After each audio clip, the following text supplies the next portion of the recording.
he was well aware of. Even though they had been stuck in slavery for 400 years, God had not forgotten them. Second, please notice the power of God. The miracles God performed for Moses indicated that whatever resources Moses needed to lead the Israelites out of Egypt, God would provide. Third, notice the power of unbelief. Because Moses did not want to do what God called him to do, even miracles weren't strong enough to persuade him. Fourth, notice the providence of God. Moses pleaded his lack of eloquence as an excuse not to obey. God said, "Who gave man his mouth? Who makes him deaf or mute? Who gives him sight or makes him blind? Is it not I, the Lord? Now go, I will help you speak, and I will teach you what to say." Moses, your physical capabilities and your handicaps are my doing. Your limitations are my problem. I'll take care of them. Don't plead inadequacy as an excuse for disobedience. God had already prompted Moses' brother Aaron, a man who could speak well, to travel to see Moses. And God teamed them together to lead the Hebrews with this promise: I will help both of you speak and will teach you what to do. He will speak to the people for you, and it will be as if you were mouth and as if you were saying what needed to be said. And Moses, don't forget to take your staff in your hand. Now the rest of the story of the Exodus is a story for all of us. It tells us about the power of God, and that is adequate for everyday life. It shows the inadequacy of human resources. It illustrates the treacherousness of human nature. In spite of the miraculous power of God, human nature is still given to unbelief, grumbling and complaining. Faith is a very fragile and tenacious thing. We must never presume to be able to hang onto it with our own. But the account of the Exodus is also a story which shows us what God can do through weak and inadequate people. When the Apostle Paul complained 3 times to God about an impediment he referred to as a thorn in his flesh that he felt was hindering his work, God said to him, My grace is sufficient for you, for my power shows up best in weak people." So Paul responded, "Therefore I will boast all the more gladly about my weaknesses, so that Christ's power may rest on me." So, when God gives you a job to do and you are feeling inadequate, this message is for you. God's power shows up best in weak people. For all through history, God has accomplished uncommon tasks with common people using common tools. I still have the following prayer requests. Keep the Oscar Baker's family in prayer. Skip Mahan's funeral and viewing is this week. I will be sending the announcement out on the website as soon as Doyle gives me what information I need. Keep Ann Price Davis and her family in prayer for her father's passing.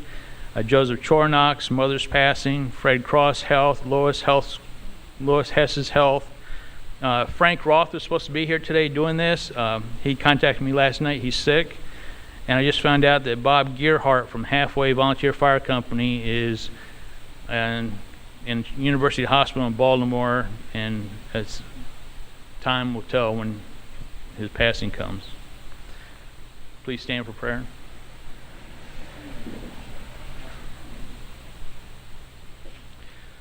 Oh, Heavenly Father, we thank you for this day, Father. We thank you for all those who have committed their time to the Maryland State Firemen Association and the Ladies Auxiliary.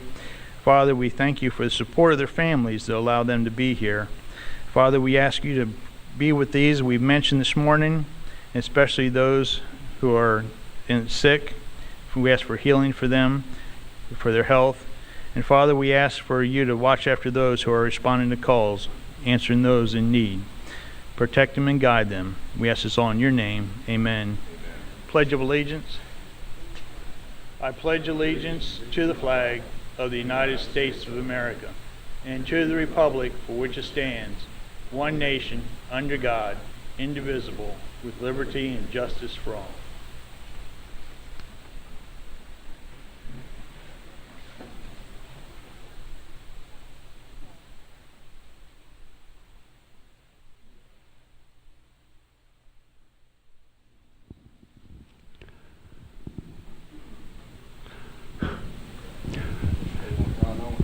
Yeah, this is working. President Kurtz, we'll go ahead and I'll call on you and the guest, and we'll recognize our guest from the second vice president later. Okay. Good morning, everyone. Just to bring everyone up to date, after the executive committee meeting, the auxiliary will be providing a light lunch, subs for you to eat and grab and as you head home today. On behalf of the Jarrettsville Volunteer Fire Company and Malia and myself, it's been an honor and a privilege of hosting the executive committee meeting here at our home company. I have a guest today, a gentleman that wrote an article, and we all talk about recruitment and retention and things that we can do to maintain the members that we already have, trained members, and how to keep them. This gentleman, his name is Brad Dolberman. He's chief of Shrewsbury Fire Company, which is only about 25 minutes up the road in York County, Pennsylvania. Wrote a nice article on the income tax incentive that Pennsylvania has done, and of course that falls down to the local boroughs and townships that you serve. So Brad, if you would come forward and for your presentation.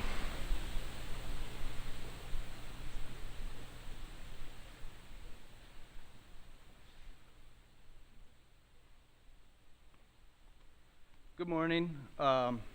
I brought about 25 pages of tax code we can read through if you want, line by line, or I could just tell you what we're doing. First of all, I've been a chief for 8 months and 21 days, so jumping right into it. But back in 2016, Pennsylvania passed a law. Let me back up. So Pennsylvania is different than Maryland. I'm not sure if you're familiar with this. We have cities, towns, townships, and boroughs. Each one of those municipalities has their own town council, can set their own real estate tax, income tax, and then at the county level, they set real estate tax also, and then of course the state level. The towns and townships are also encircled by a school district. So one school district could have 3 or 4 boroughs in it, townships, and the borough also, or the school district also can set real estate tax and earned income tax. So yeah, we get taxed a lot. When you look at, people move to Pennsylvania because it's cheaper tax, but when you start adding them up, it's probably more than Maryland. So in 2016, Pennsylvania passed a law saying the local towns or townships could give up to $500 earned income tax credit or 20% off of their real estate tax credit, or their real estate tax. For most people, that $500 was the better option. In 2020, October of 2020, they updated that with what's called Act 91, and this just got lost in the shuffle. Nobody knew about it. The only thing I can figure is because of COVID. It just never made the news. So earlier this year, we were reading about it, and my borough, Shrewsbury Borough, is very supportive of us. They said, well, can we give 100% real estate tax credit? And their lawyer looked at it and he's like, yeah. So then I said, what about income tax credit and real estate tax credit? And all of a sudden they were like, oh, well, we got to look into that. So they did, and they're doing both. So that lit my fire. So we also have a township we cover, and I went straight to the township. I'm like, hey, they're doing this. You guys, you're going to look bad if you don't do this. And they're like, okay. So for myself, I live in our borough. My real estate tax is, we'll call it $500 for the borough portion. When I went to the township where I don't live, I'm like, hey, what are these guys paying real estate taxes? He's like, about $11. I'm like, I need to move. Now the borough provides different services, police, water, all that. But they're like, is it worth it for $11? I'm like, you know what? These guys, we all run together. Some live in the borough, some live in the township. These guys are going to get $500. And if these guys still have to pay $11, that's kind of demoralizing. Give them their $11. It's the thought, the recognition that counts. So they're doing that. They're rewriting it now. They're voting on it beginning of September. So the borough and township are doing both 100% real estate tax credit and up to the $500 earned income tax credit. So I'm like, why stop there? So started reading this 25-page Act 91, which covers grants. I have never even read the whole thing, but buried in the bottom of page 23, which if you go to shrewsburyfire.com/tax, all these documents are there. The resolutions, the criteria our members have to reach, which, according to the state law, the town, the township, the school district, the counties, they set what criteria the volunteers must meet to be eligible for this.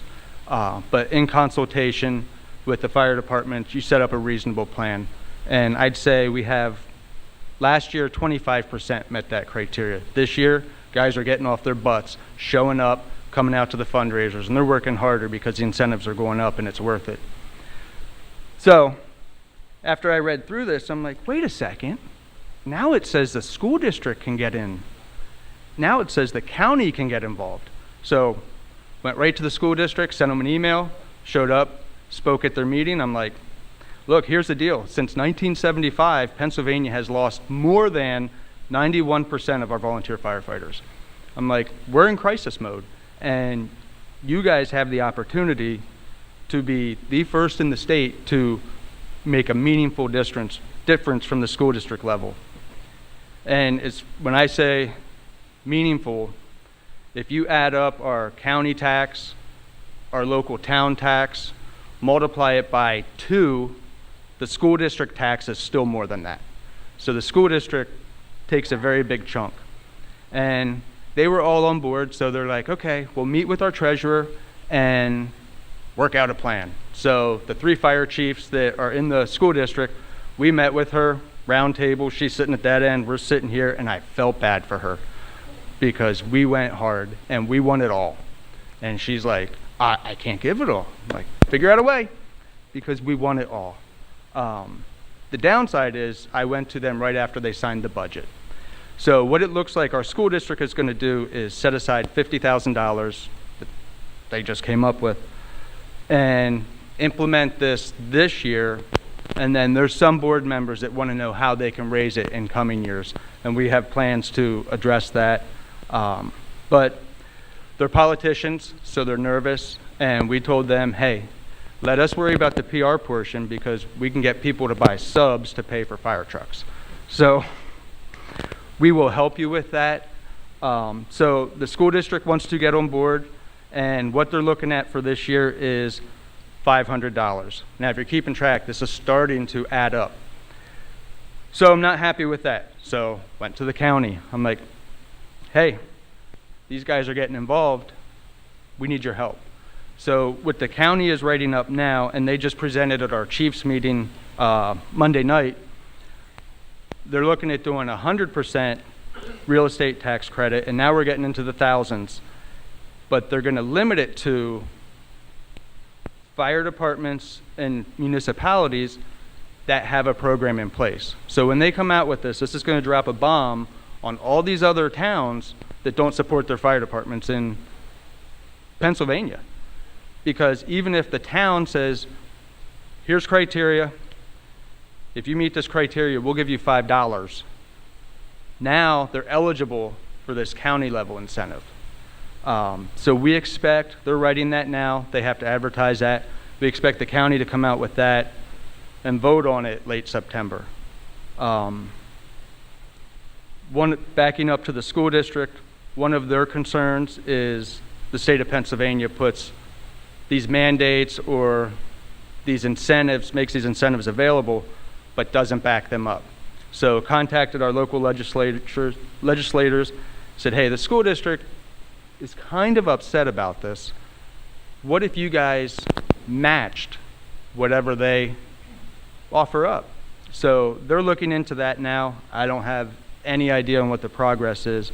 But once we get through all 4 of these, signed, sealed, and delivered, I think it's time for us to head to our state and talk to them about the state income tax. But yeah, and since I wrote this article, I think about 2 months ago, on our Facebook page, I know it's been spread from Texas to Canada. I didn't know Canada cared, but I've talked to fire departments from Texas to New Jersey, and the one thing that I tried to make an impact with our school district is fire departments are hungry. They're hurting. It's not just a Shrewsbury problem. Like, don't look at us like, oh, we're having trouble getting volunteers. This is national, and I said something like this is making a difference because people get excited about it. Now you're affecting their pocketbooks and not giving them money, but letting them keep their tax money in exchange for the work they've done. We have several people working 2 jobs, and this will take some of that burden off and let them put more time in the fire department. So that's where we're at, and are there any questions on that?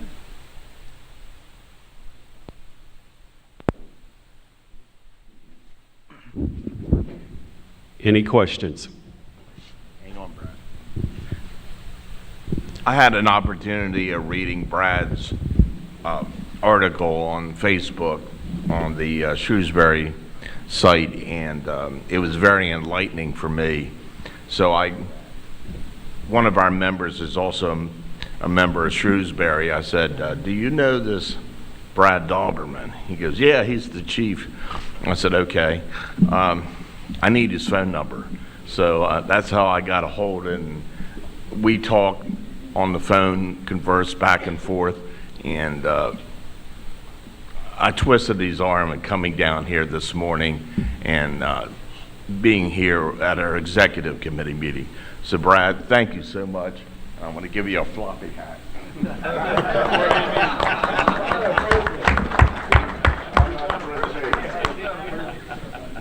Thank you. Enjoy your day. Thank you, Brad. I'm going to give you a floppy hat. Only Benjamin. Second Vice President, introduction of guests.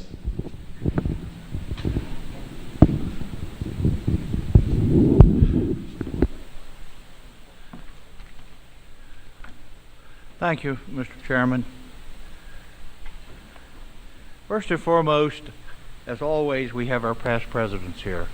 Without them, we would really be nothing. So I'd like to introduce them. We have Bob Cumberland, President 1987-88. Tom Madigan was here yesterday, but he's not here today.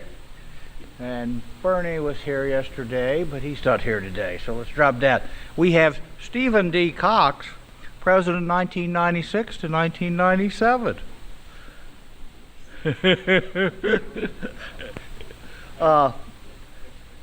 We also have President Roger Stager, President 20-0001.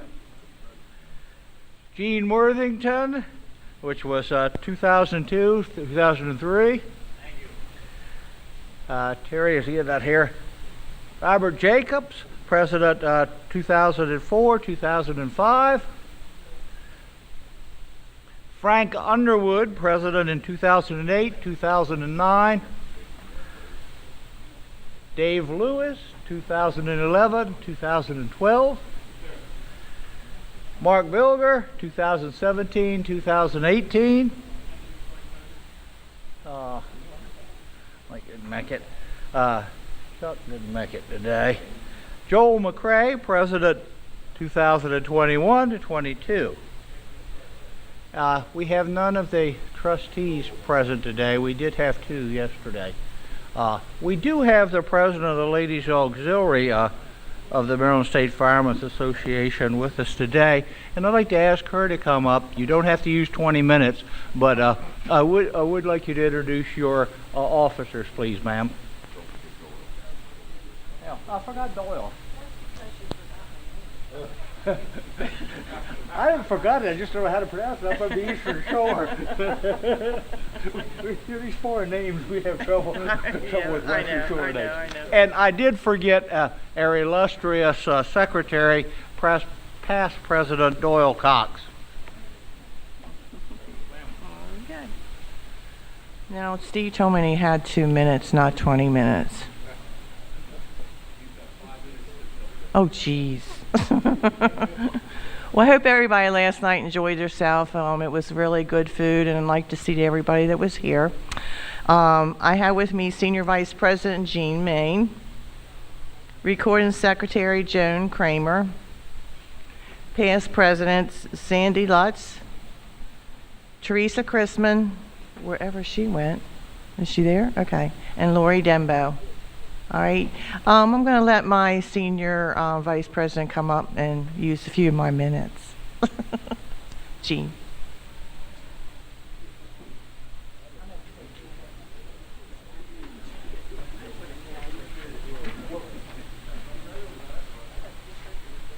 Hello, everyone. It's nice to see everyone again today. I hope you had a nice executive meetings. I think everything is going as planned and very smoothly. I thank you all. Thanks, Jarrettsville, very much for all they've done for us. And everyone have a safe trip home, and thank you.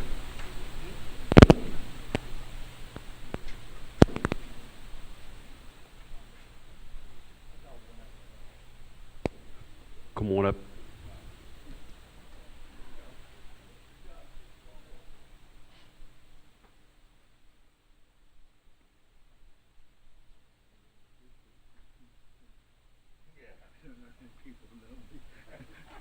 I did forget one president, John Denver, who was president from 2012 2013. John, I'm sorry, brother.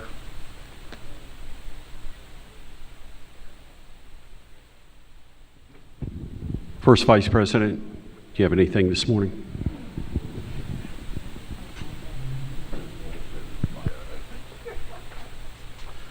I'll say welcome to everyone this morning for round two here. I think it's been a very productive meeting here this past weekend with a lot of good information. I really have to say to our committee chairs, thank you for the fine work that you're doing, keeping people motivated, keeping the association moving, and coming up with a lot of good information, questions, and so forth. I think, as I've said before, this association, we're stronger together than we are apart. We have differences. We'll work those differences out as time goes on, but we can't be afraid to adapt to change. Sometimes that's very difficult within the fire service, and that's across the spectrum. Recruitment and retention is certainly one of our mainstays that we're focusing on this year, picking up that ball from past President McCrae, moving forward. I don't know of any department they can't utilize additional operational people or auxiliary members within their departments. And one of the things as I go around the state, as I said before, when we bring new people in, we've got to make them feel welcome, and then we've got to help them once they're there. And that seems to be a mainstay no matter where you go out across the state. And we're not indifferent to it. When I was out in West Virginia at their conference, they're having the same issues. So everybody's looking to help and move us forward and hang on to the people that we can get. We understand the training needs, as we were discussing yesterday, and we'll do everything that we can to make our folks successful, whether it's in the operational side or the EMS side. We're working on both sides to make sure that when we bring operational folks in, that they are successful, and we'll continue to do that. We have a commitment from all the presidents up here to make sure that we do that, and I'm sure from the executive board.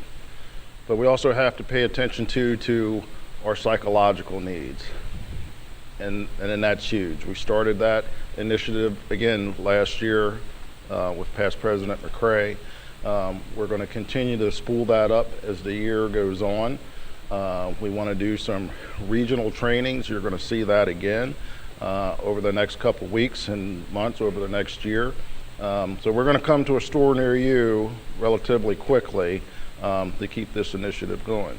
And again, we have to look out for ourselves, look out for our members internally. You're closer to your own membership than we are.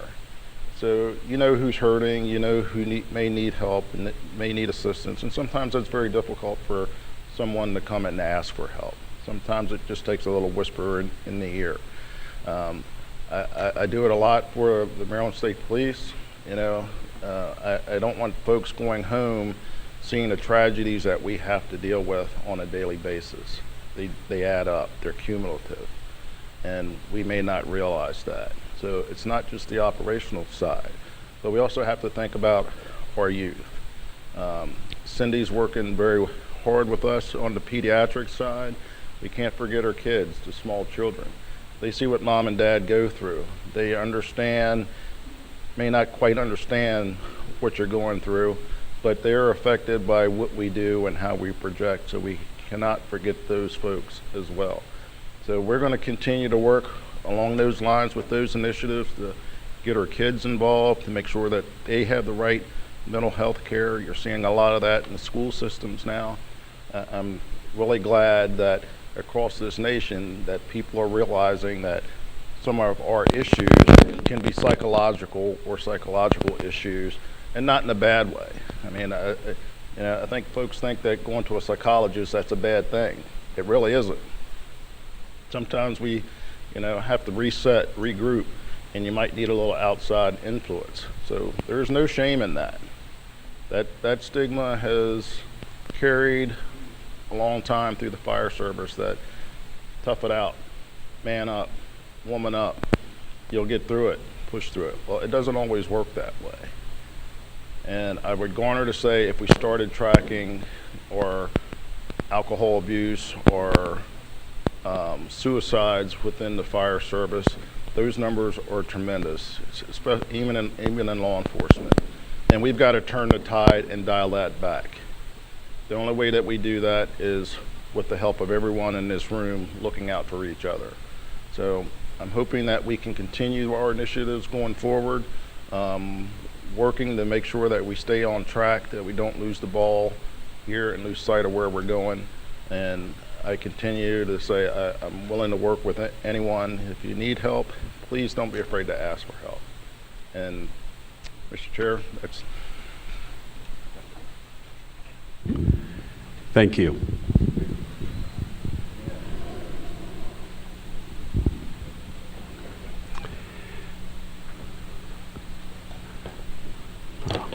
I was stalling a little bit. We have a presentation in just a couple minutes, but what I'd like to do is move down to Transportation Branch. We'll go ahead with those two reports, Transportation Committee and President's Vehicle Committee.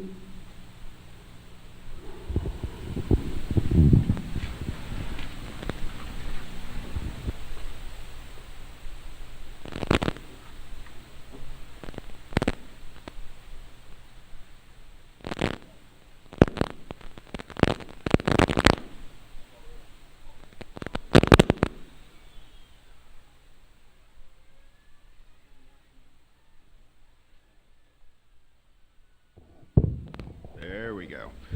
Good morning, Mitch Folk, Vice Chair of the Presidential Vehicle Committee. The Chairman submitted the report electronically, and right now we're looking to order another new presidential vehicle in this current budget year. We currently are waiting for the state contract and Ford Motor Company to come out with the specs on the vehicle. So as soon as that comes, we'll go ahead and see how this pans out, because we're pretty sure it's going to be a price increase this year. It's been a couple years since we've ordered a vehicle, and with the COVID and everything going up, it will probably be a little bit more than the last vehicle. And at the convention, all the tags and the registrations were all switched around, so the current 3 presidents currently have the correct tags and registrations in their vehicles. Any questions for the presidential vehicles?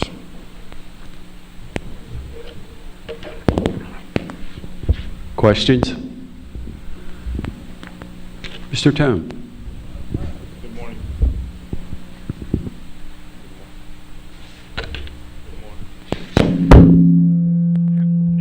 Now it comes on. Good morning. So, greetings from transportation. We have some issues to have decisions on today. We have ran into a big roadblock. It's going to be a laborious task to get our list back up to speed as far as our tags. NBA, due to privacy laws, will only give us tag numbers and names. They won't give us any other information. We have some of the information from the old lists that were circulated in 2018 when we did the 5-year recertification.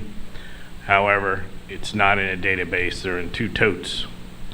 We have what we have done over the last couple of years since I took over. The office has a database built up for new tags. However, we have to enter this data in because all the records were wiped out that I inherited as far as the electronic records. So in order to be able to print the lists, we have the statewide lists basically have to be entered into a database. I've spoken with Chairman Cox of the Budget Committee, as he wears many hats as we all do, to beware of a request coming forward, and that entails the data entry. Kate did some research that the middle of the road data entry pay would be $23.20 an hour. And Lynn Hawkins has volunteered to do that outside of her normal duty hours as assistant in the office. We are looking at 3 hours a day for 6 weeks to get this up to speed. And that is $2,088. So this would obviously come out of what our revenues would be on the recertification. Our recertification is slated to start next year, beginning of the year, when all the lists would go out to the coordinators, to collect the money. And that brings me to the money. We've had $1 a year for a number of years. Whether we consider, just put it in your minds to think about going to $2 a year, which would be $10 that we would collect when we recertify in order to be able to manage this program going forward. The flow has gotten a little bit better because Lynn's got a girl now with MVA, and if we need to go to Secretary Ports, we have his ear. He couldn't do anything about the Privacy Act constraints as far as getting the information. However, he is willing to work with us on anything else we need that needs to be pushed through that we run into stumbling blocks with.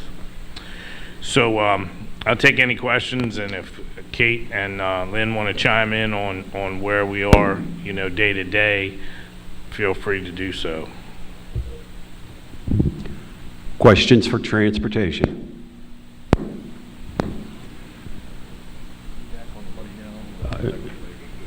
Now, actually, Vice Chairman of the Budget Committee has that request. Gene, do you want to make any comments on that? I think the Budget Committee was going to act on that, and that would fall within the bottom line of the budget because it's revenue that they're bringing in.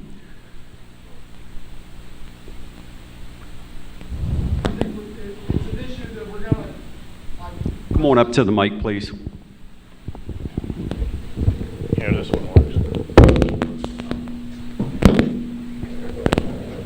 I emailed the request to all the people on the budget committee last night. And I think that basically what we've discussed is sometime, hopefully in this week, budget committee will, by telephone or something, get together and discuss it and make a decision on it. So that would address the $2,088 issue. I think the issue that this committee needs to address is the consideration of increasing to $2 a year. Motion by Lutz, second by Jewell. Any further discussion? Chip Jewell. Hearing no discussion, all in favor say aye. Opposed, no. Ayes have it, motion carries. Okay, and going forward, anything that anyone needs, replacement tags, what have you, the world of tags revolves around the form BR 124A that you can pull off the website, send it into the office with the appropriate fees. If you need a replacement tag, anything, and those officers, presidents that haven't gotten their single number tag, like 2020, just the 20, if any of those are desired, that's a $25 fee made out to MBA. Send in with a PR 124 requesting that particular tag, and we'll process it. So, past President Faust knows that I have a voodoo doll every time one of these issues come up, and he feels a little twinge. But because a couple of years ago he volunteered me that I was going to be chair of this committee. But I do enjoy serving in this capacity, and there's been a lot of hurdles overcome, especially with Kate and Lynn and their tasks down at the office and back and forth with MBA. It's not easy dealing with state agencies, as we do know in some cases. So we thank them for their work, and everyone for their cooperation throughout the state to get these things done, because it does take a long time to get tags. We're still working on a couple of people that have had tag requests in for a couple of years to get things replaced, and it's frustrating, but we're plugging at it. Question, if I recall correctly, the recert money, when it was $1 a year, now that we've increased to $2 a year, that's supposed to go towards the convention. So we need to address that. And that's a good segue from yesterday with the convention costs going up, and every dollar we can bring in from sponsorships or these type things helps keep the convention thriving.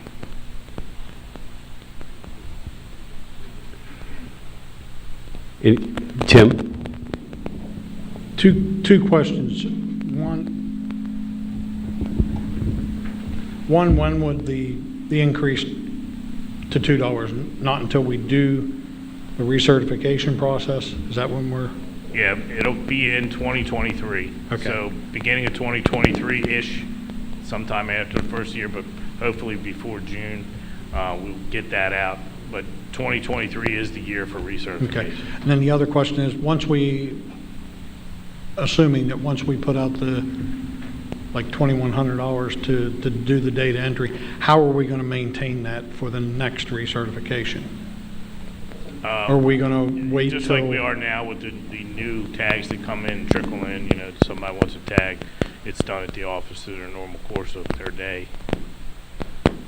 Okay, so we'll just have the initial cost now to get that into a database. This is a big task to get all that information put in, so.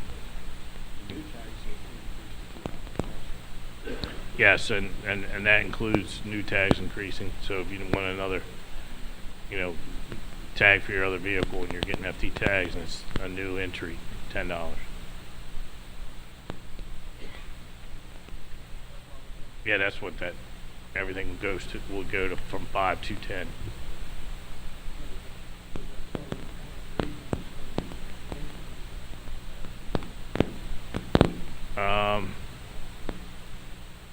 I would defer to guidance in the in what created the program, but I don't have that right in front of me.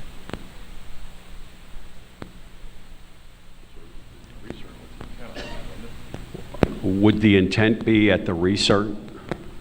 I would recommend that we, to get the word out, that we start that at the recert. We will announce that anytime forward. We'll try to get the word out that when we start the recert, any tags after that date will be $10. Chip? Amend the motion to include the action effective at the research. Okay, Tim? Okay. Motion's been amended by the maker of the motion and by the seconder of the motion that it starts at the recert. Is there any questions? Any further discussion? All in favor say aye. Opposed, no. Ayes have it. Motion carries. Just a question. You mentioned the past presidents getting the two-digit tag, and I know the policy used to be that you had to get the year tag, the full year. For example, mine, 1996. You had to get that before you could get the two-digit tag. Is that still the policy? I can't answer that question, but I don't see why that wouldn't still stand.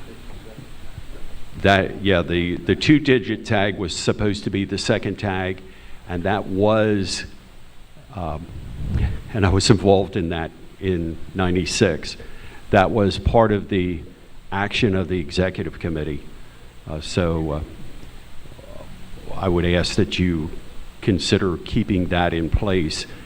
Also, I think you could work with the Presidential Vehicle Committee and that second tag. In the past, we went ahead and picked up for the president in honor of them serving as president. That maybe the two committees talk. Just let us know what you want to do. As far as picking up the cost? Picking up the cost of that. Okay. Let you two talk about it. All right. Anything else for transportation? Okay, thank you. Thank you. President Kurtz. Yes. And Executive Director Lovelace.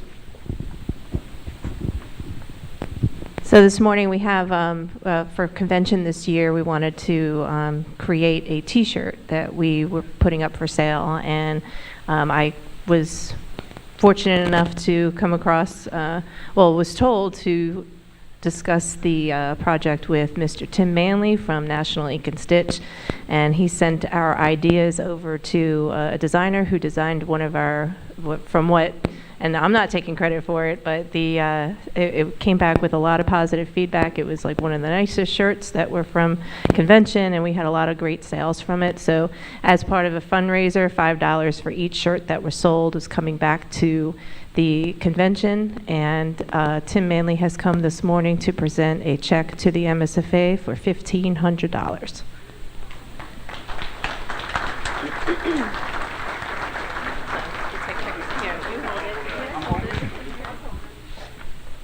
We need somebody to take a picture. Smile, Benjamin. Sandy. Come a little closer, Sandy. I don't think you'll quite get the picture. You want a picture?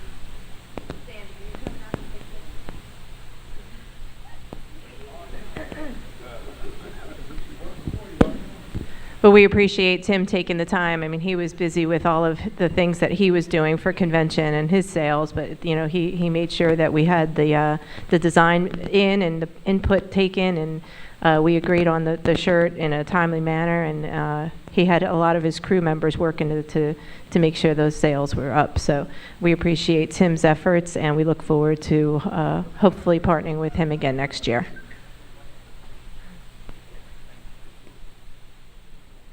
Okay, and Tim's got to run. He's got another event that he's up to, so thank you, Tim. fundraiser for the fallen firefighter in Philly. Oh, So well, right there you now go. for Yeah, Philadelphia. so, okay. I'm gonna leave Well, these thank- with you. Oh, yeah.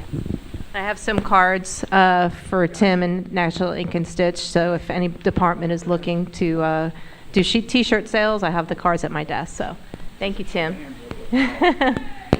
Thank you for your time. Thank you.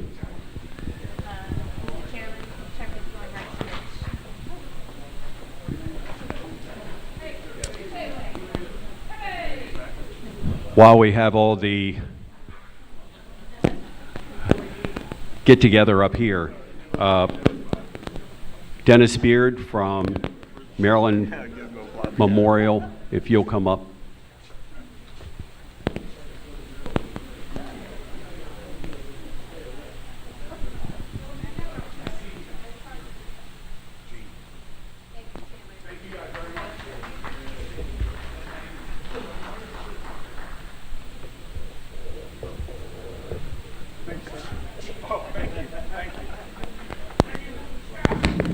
Yeah, I'll get one for Scott.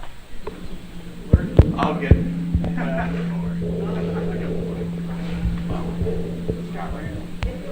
I'm not sure who. Maybe it's my mic. It could be my hearing aids affecting.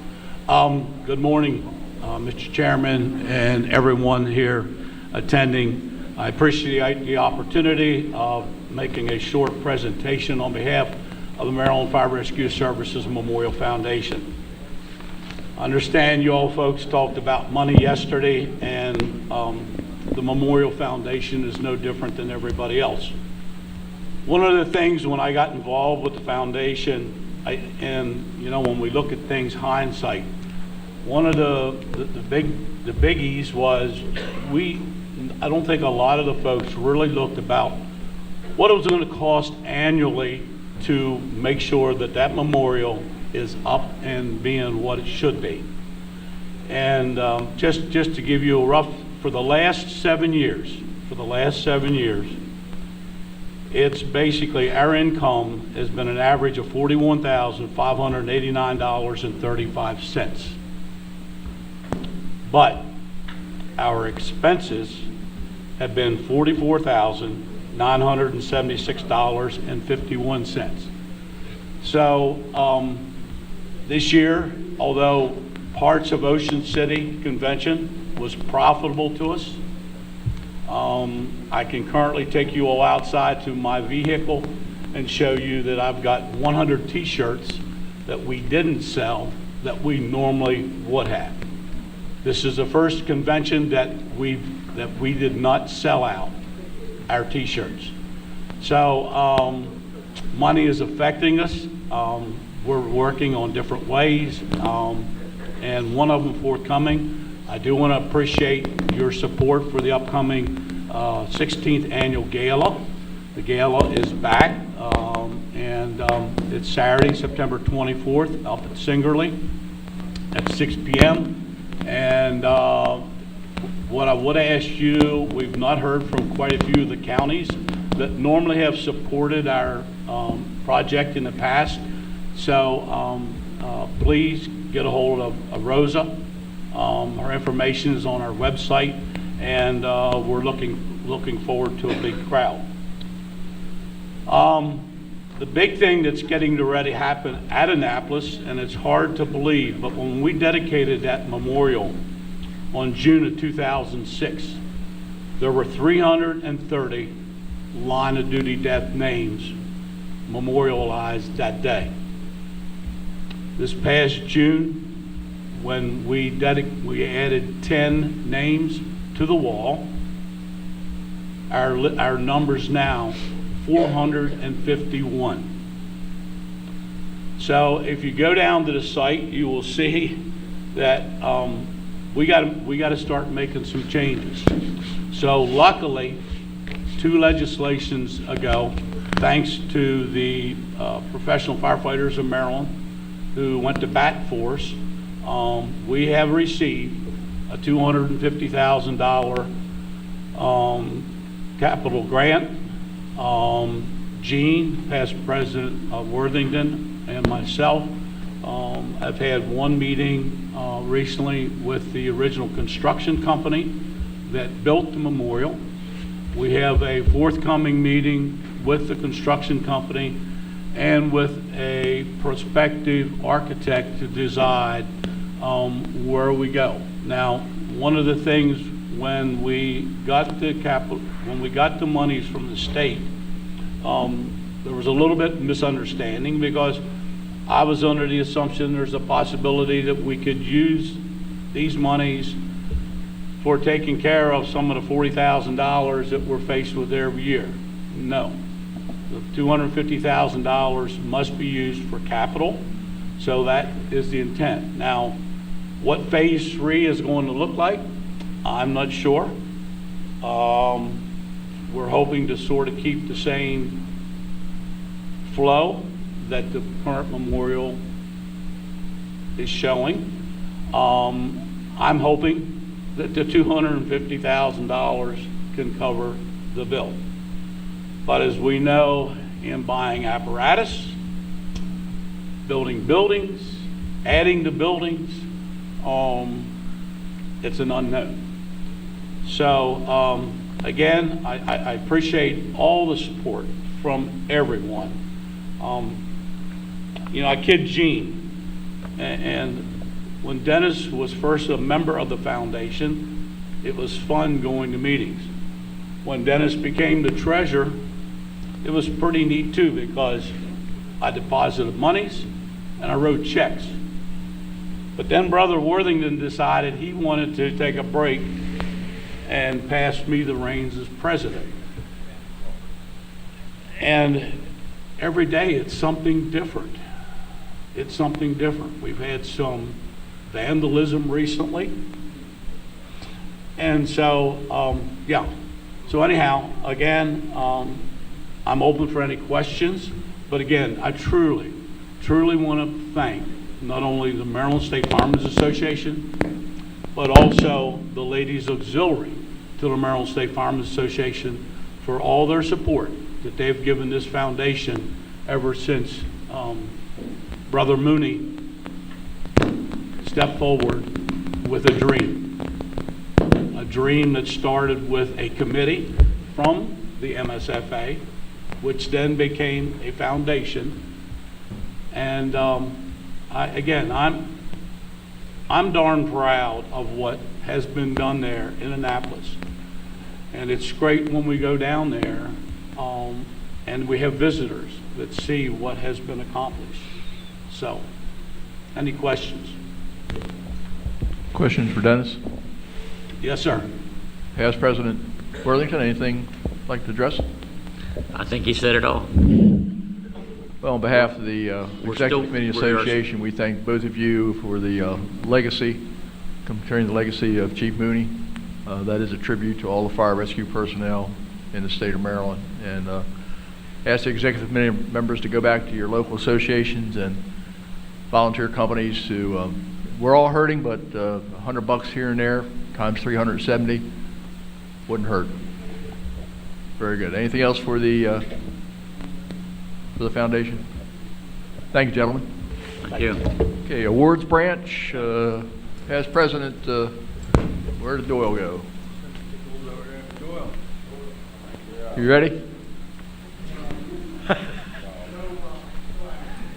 Okay, awards committee, no. Firefighter of the Year, Hall of Fame, or Shimer Awards. Anybody need a report? Okay, everybody's good. Since you're standing there talking to Chris and Richard, anything from technology?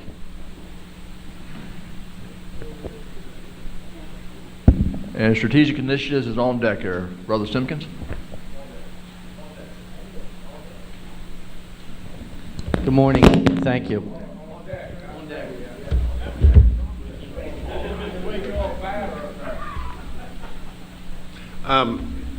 One thing that knock 13 down, would you? It's ringing like crazy. Thank you. I know, yeah, I know. We've been, since we got all the new video equipment, as most of you probably know, Our original trailer that we hold just the audio equipment around is not big enough to handle everything that we carry, particularly to convention. What has been going on since we started using the video stuff to do the streaming is that Chris has to go find a trailer somewhere that's big enough to handle it. And he's been doing that, had an arrangement with the NFF for a while, and then one of their trailers had a problem. And at the convention, another trailer we were going to use was involved in some sort of an incident, and we ended up borrowing Queen Anne's spill resource trailer. So to get to this meeting, we didn't have a trailer, and again, Queen Anne stepped up and let us have their trailer to get here. But that meant Chris had to drive down to Queen Anne's, pick up the trailer, drive back to Crofton. We had to load the trailer, then come up here.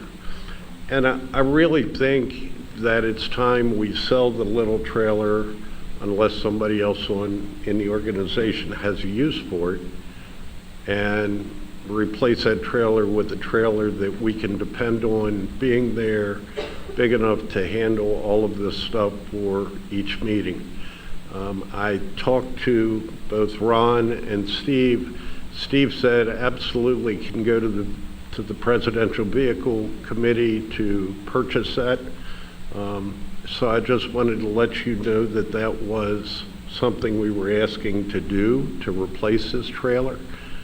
Clearly, I don't have any costs for that at this point, but I just wanted to get it on the floor, and if somebody had ideas about somebody that wanted to donate an old trailer, that's great. Otherwise, we'd like to purchase one. Thank you. We'll check with some of our member companies and see if anybody has a tiller ladder truck that may be out of service they want to get rid of. Maybe they can donate to you. Yeah, you got one. That's right. That's real helpful. We'll take it under advisement. Also, go ahead and continue to process the adventure to look into it. Okay. No action, but bring back to the executive committee for action later. Thank you. Ron, go ahead. I got one question, Richard. How large a trailer would you need? I think what we're using today, Chris, have you worked anything out yet? I just asked Chris to start building the spec for this. So the trailer that I'm currently using belongs to Queen Anne's County.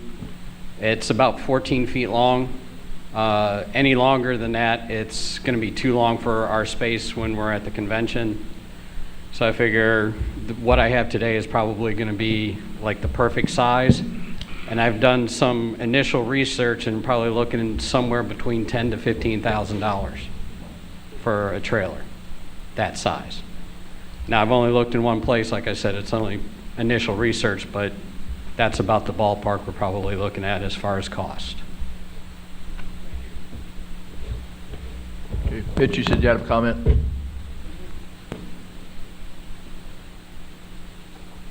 Yeah, the chair of the Presidential Vehicle Committee and myself just had a quick meeting, and we're going to reconsider whether we would need a car again this year, because all the vehicles, I believe, only have probably 35,000, probably has the most on it.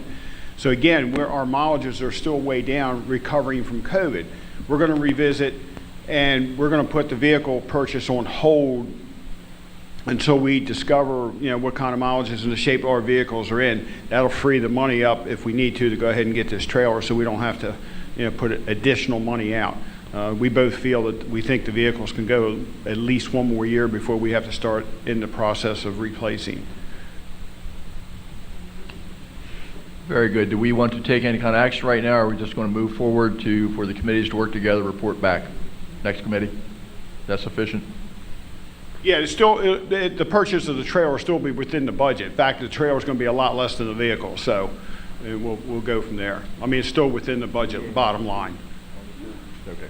Very good. The chairman advises that the action is already contemplated within the budget, so we'll move forward. Thank you, Mitch. Any further questions for either the Presidential Vehicle Committee or the IT Committee? Very good. Pass Chairman Simpkins for Strategic Planning Committee. Testing. Thank you, sir. This morning at approximately 8:10 a.m., we convened with the Strategic Planning Steering Committee meeting, and my intent was to continue to hold these things. Normally, we don't have the first one until the second meeting, but as explained to committee members, I wanted to keep the tentacles that were out there underneath of the jellyfish, which is the steering committee. So everybody knows what's going on within planning for the future of this association. And our meeting was quite lengthy. I thought we were going to do it in 15 minutes, but it turned into like 50 minutes. Many things were discussed in reference to the president's updated, that he had a meeting with Senator Kagan in reference to the past actions this past June. And I am, I guess, permissible to report that the senator had a great meeting with the president of our association and agreed to let the MSFA do our thing in regards to any name change. So the political aspect of it is still there, but it's not as prevalent as it was in June, which had an effect on the outcome of the vote. We're still working on the data collections for the Fire Construction Act. This is the one where Senator Van Hollen and Ben Cardin had a news conference in reference to pursuing the $1 billion for upgrades and fixing up and getting the mold out of fire stations, not only in the state of Maryland, but across the country. So this is an ongoing process here. The legislative committee, past President McCray, asked for any initiatives that we should be going for with the upcoming session in Annapolis, and we discussed VCAF. We discuss insurance monies that, potentially could come back to the companies and the state association. So it's very productive, and I'm happy to report that we all come out of there smiling, so it was good. Thank you, sir. Are there any questions? Thank you all. Thank you. Past presidents? Roger? Nothing? Risk management? Chip? Simply that I've been working with the past President Underwood on 17 State Circle. We've had some difficulty dealing with the state of Maryland. That has now been accomplished, so it's back in Frank's court. Our workers' comp program is still going very good. When you see Chesapeake advertise that they give dividends back, our program is still giving dividends back to our companies that are have good workers' comp. So keep encouraging from the safety aspect of it is safety of our personnel, but it also does have an aspect of money returning to our companies, and the association is still making several $1,000s a year off the program. So we will keep that up. Thank you. Okay. Ken Bush, do you have anything on standards?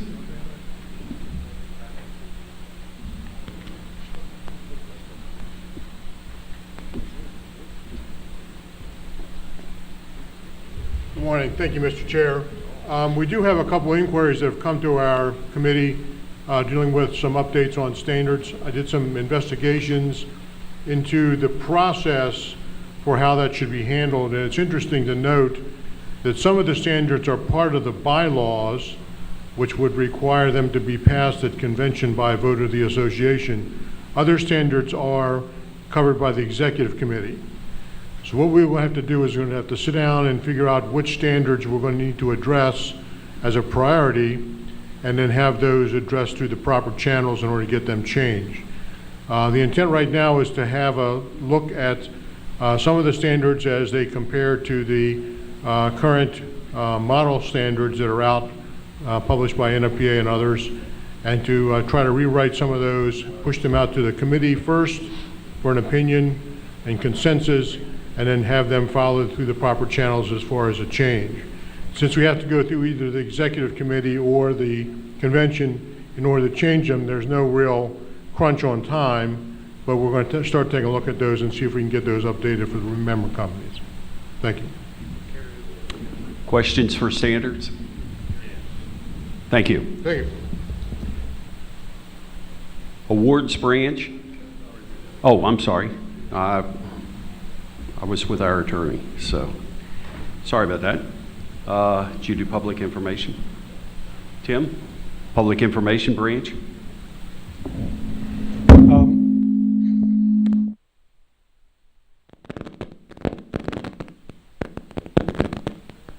right, we'll try it again. Let's see, the Ronnie Watkins report was submitted online.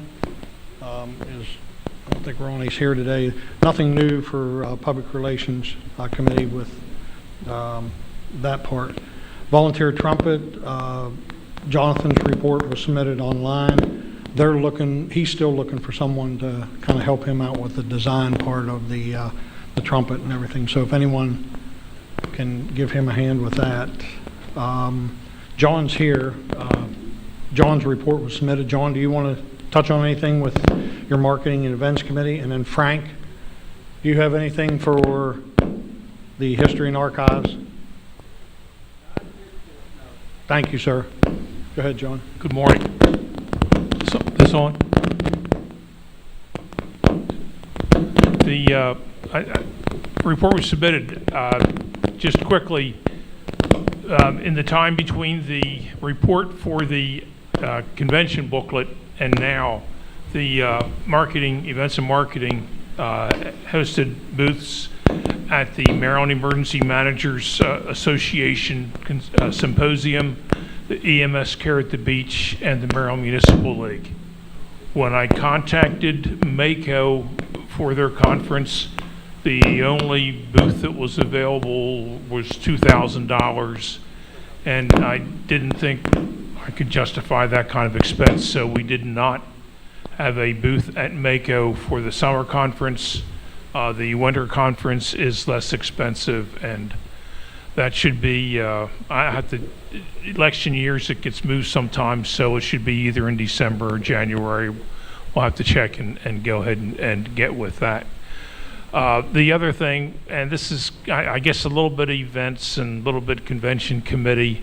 I did talk for quite a while with Susan Jones from the Ocean City Hotel, Motel, and Restaurant Association on how we can more effectively work with them in getting hotel discounts and also involvement.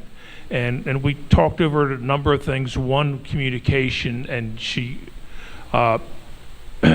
agreed to forward anything that we send her to their entire membership. And she also agreed to speak it up at their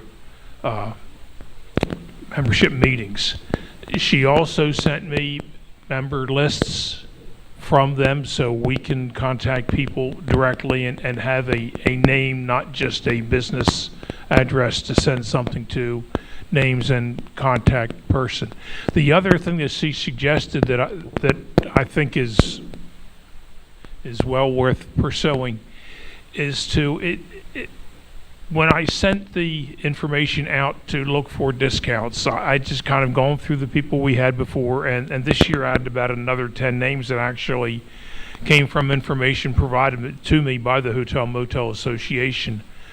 Her suggestion, though, was to expand our net into maybe some of the family-owned businesses, family-owned hotels that may not have the staff people to respond to something immediately. So, and she suggested that I wait until after September to do this, but to expand our list to maybe some of the smaller hotels, because I'm not sure how much of our membership really wants to spend $500 or $600 a night anyhow. So looking at lower cost places might be effective there. So I just want to let you know that we're doing that. We'll continue to talk to Susan and see if there are other ways we can expand our partnership there, but take advantage of our membership and our partnership with them. Do you have any questions?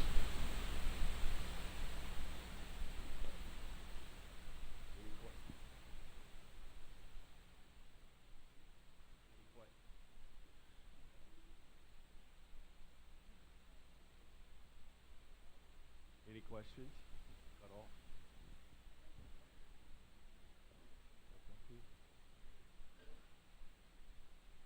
We're all. Any questions? Go to the old way. Okay, thank you.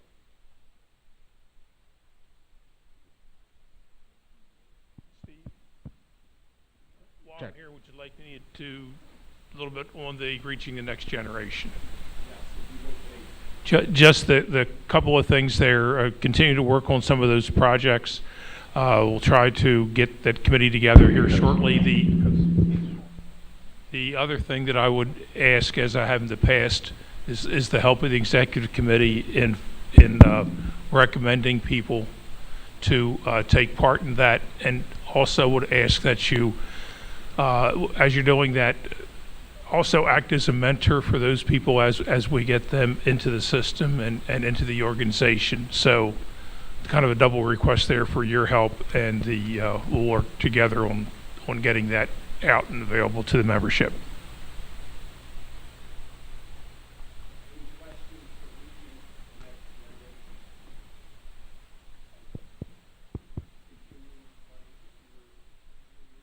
Check, check.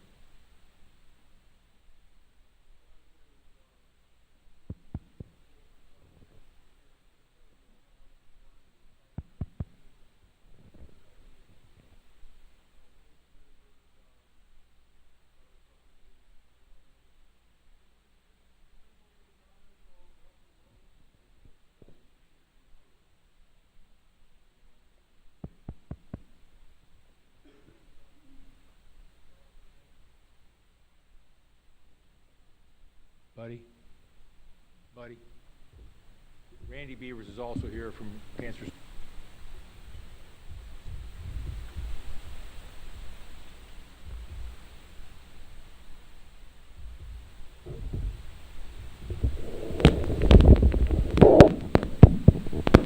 Find one that works.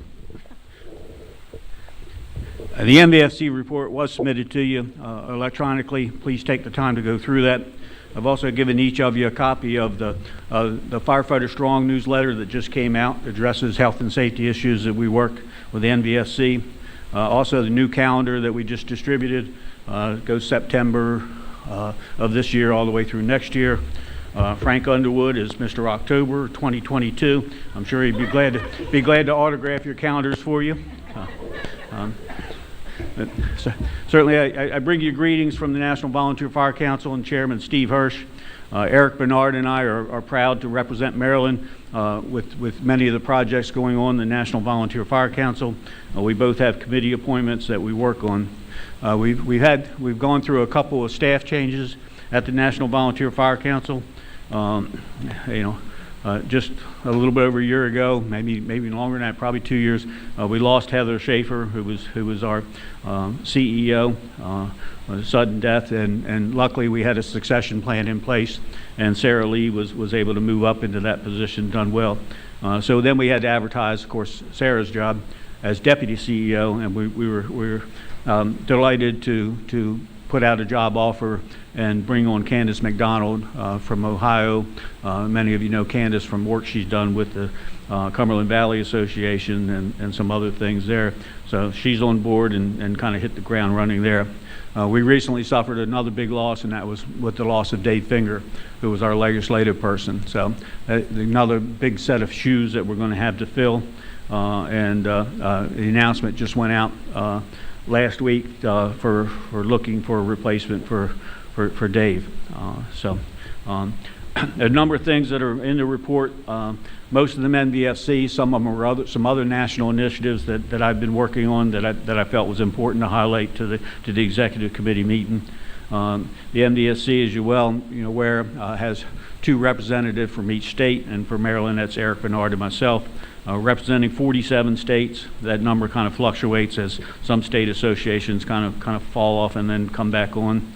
We did have our spring meeting in April with 40 states present, and then we're now planning for October to go to Wilmington, North Carolina, with North Carolina hosting that. Myself and Eric are planning to be at the fall meeting. I'd also be remiss if I missed John Long. John Long serves as chaplain to the National Volunteer Fire Council. So, we recently supported the firefighter safety stand down, which is held in June, usually the same week as our conference. That's a partnership between the International Association of Fire Chiefs, the NFPA, the Fire Department Safety Officers Association, and NDSC. So again, those resources are highlighted for you online. A lot of things going on in the legislative. You had a chance to hear about some of those yesterday. In June, just following our convention, in fact, I left our convention Tuesday night in order to fly down to Florida for the 9th Annual Health and Safety Summit that we held in Florida. We had 27 states represented, plus a firefighter that I had a chance to meet from Puerto Rico. So we're now putting out planning for next year's Health and Safety Summit. It'll be June 23rd and 24th in Oklahoma City. And then I've given you a flyer that's kind of the save the date for that with that training summit. As always, the NVFC, because we're supported by grant funding, are able to provide travel stipends to help there. So it was good to see some Maryland responders make the trip down to Florida, and we hope to see some go out to Oklahoma City as well. We work hard with the FEMA Grants Office. I represent the National Volunteer Fire Council on the Criteria Development Group. And we held a meeting in July to talk about the FY22 priorities as one of 9 major fire service organizations. And I can tell you that we actually came out very good representing some things that we wanted to change on behalf of the volunteers, including an agreement to increase the percentage of the funding in the SAFER program that goes towards recruitment and retention. So we're working with that. We're now working amongst the 9 fire service organizations for the Reauthorization Act for the grant programs. They're right now, the way the legislation is written, would sunset at the end of fiscal year 2023. So there's a lot of people that want to put their fingers into it and make changes to it. And we all kind of agree that the political climate is probably not best to try to ask any changes, but to get a clean reauthorization just to kind of continue that down there. I did mention, we've mentioned a couple of times the Cumberland Valley Volunteer Firemen's Association. The NVFC was present there, and that's probably pretty easy to do since the Cumberland Valley Volunteer Fire Association is now Candace McDonald is president, and I am first vice president, so we both have fingers in a couple pots. We thank Williamsport, Maryland for hosting our convention in August, and we certainly thank Ben Kurtz for bringing the Maryland partners to the President's Council, which is an important facet of what we do in the Cumberland Valley Volunteer Firemen's Association. So, as always, Maryland puts on a big show. We're proud of the big show, but I think that the other states, and I think we made mention of that here a couple times, the other are envious of the relationship that we have with our state partners, and that's there. So again, I would encourage you. If nothing else, kind of become a part of the Cumberland Valley Association with your dues. It's only $5 a member, and I've also provided a copy of that application to the report. I mentioned yesterday presence up in New York, and so I won't go back over that. The Volunteer Benefit Summit is coming up in September 12th to 14th in Canton, Ohio. It's an opportunity for the states to get together and talk about benefit programs, challenges, and successes there. Director Bernard will be planning to attend to represent us. He's actually also serving as moderator for that, so he'll be able to bring more information back that. NVSC is proud to be putting on the second volunteer recruitment and retention experience, September 16th and 17th in Mesa, Arizona. I'm happy in one way and sad in another. Our enrollment registration in that is filled, and we're now putting together a wait list. So I know I got a couple members of my own department that are going out because, again, NVSC has offered travel stipends to help there. So there's a flyer on that. I'll be out there. I'm actually presenting. Jonathan Dayton's also presenting at the Recruitment Retention Experience. So shortly behind that, I'll be going out to the National Fallen Firefighters Foundation will be holding Life Safety Summit 2022 in San Antonio right behind that. That's a big deal. In 2004, the Fallen Firefighters Foundation got together about 200 of America's fire service leaders to say it's time that we stop line of duty deaths. 150 line of duty deaths a year is just not acceptable. And coming out of that was the 16 firefighter life safety initiatives that hopefully most of us are familiar with.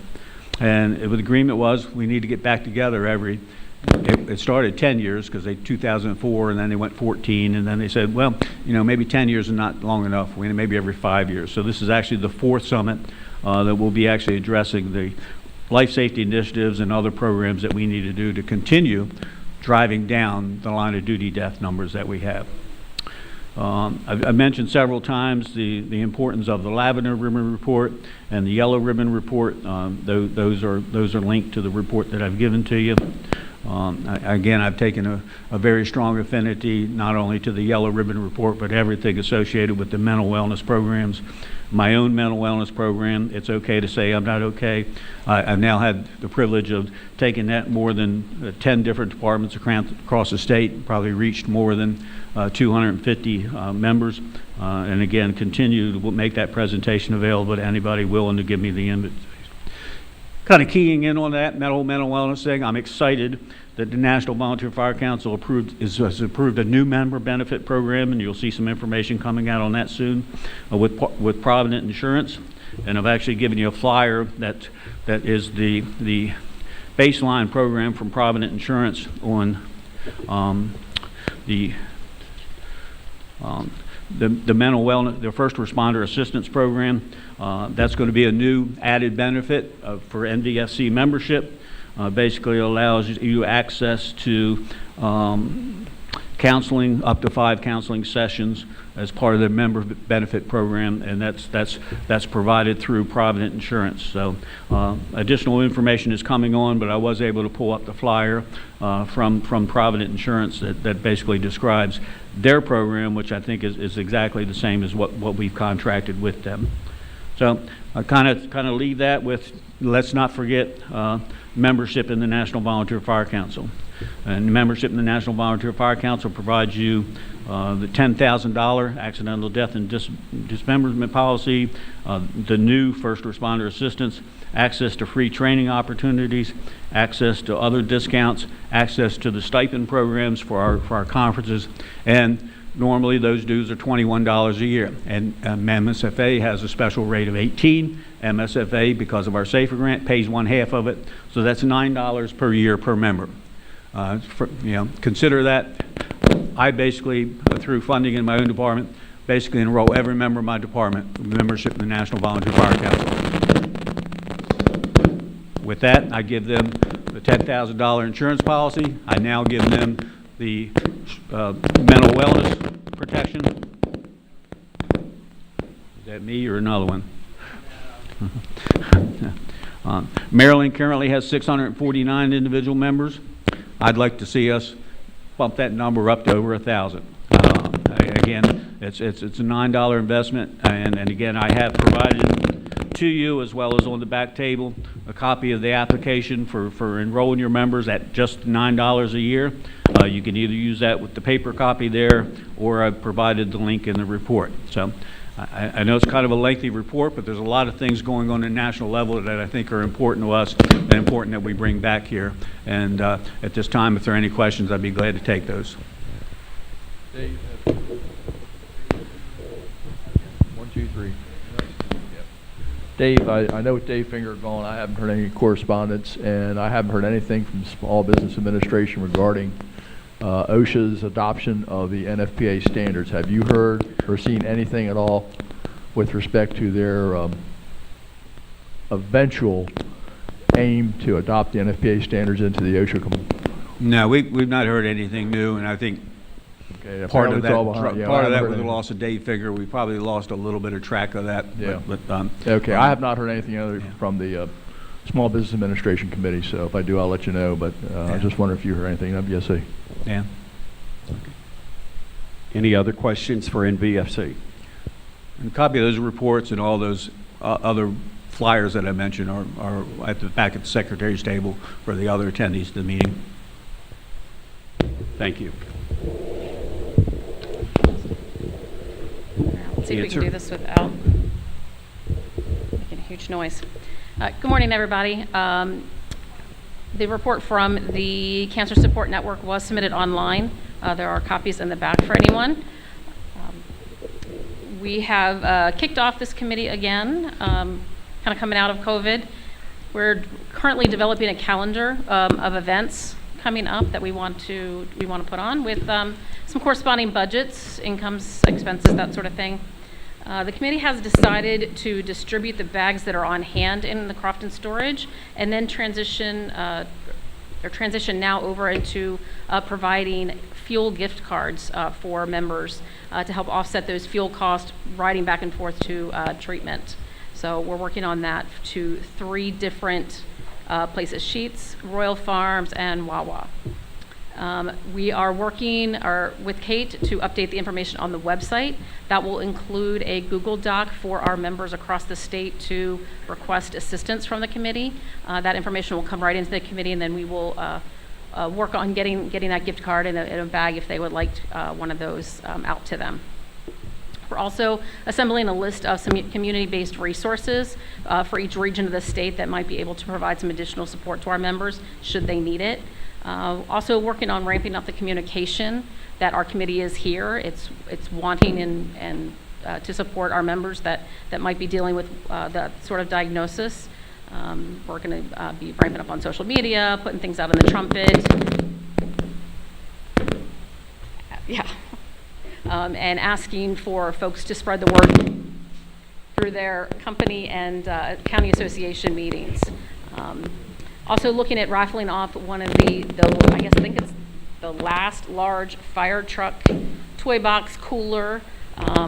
So more to come on that. And we have started planning for next year's walk in Annapolis. So please keep the date, April 23rd. Working on the design for the t-shirt and the challenge coin, so more to come on that as well. And as always, if anybody would like to join our committee, join with us, or has a great idea that they'd like to present, we'd love to hear it. All right. Okay. I was like, yeah, I mean, we're actually sort of hoping to put ourselves out of business, but until that day that we can say that we've eradicated this, we are here to do what we can to support our members. They deserve at least that. So, any questions for us? Thank you. Any questions? Thank you. Teresa? So, tagging off of what Dave said about mental health, the Joint Mental Health Task Force is meeting monthly. The last 2 months we've, because of Ocean City and some other people having to work outside of this and having to travel, we're going back into breakout groups now, moving this forward. We've set our goals, what we want to accomplish, but now we're moving into the following work groups. So the first one is a resource toolbox lead. That would be Randy Lithicum. What they're looking at is to support the member companies added to the MSFA and the Maryland Fire Chiefs websites, as this is a joint initiative. Looking for what resources are in support of a member that not already listed by the chaplains. Because if you go to Chaplain Long's page, he's got a lot of resources. We want to pull that out from the back, and we want to be able to put that on the front page of the system, and hopefully allow our members to get there. And then and any other additional resources that we can seek support from programs that can support our needs, just like the MVFC, we would move those resources to there also. We have an advocacy portion, and Dave's going to lead that for us, requesting this group to find the advocacy leads to help the members out. Our mission is to build a community free of stigma where individuals with mental illness work together towards recovery, mind, body, and spirit.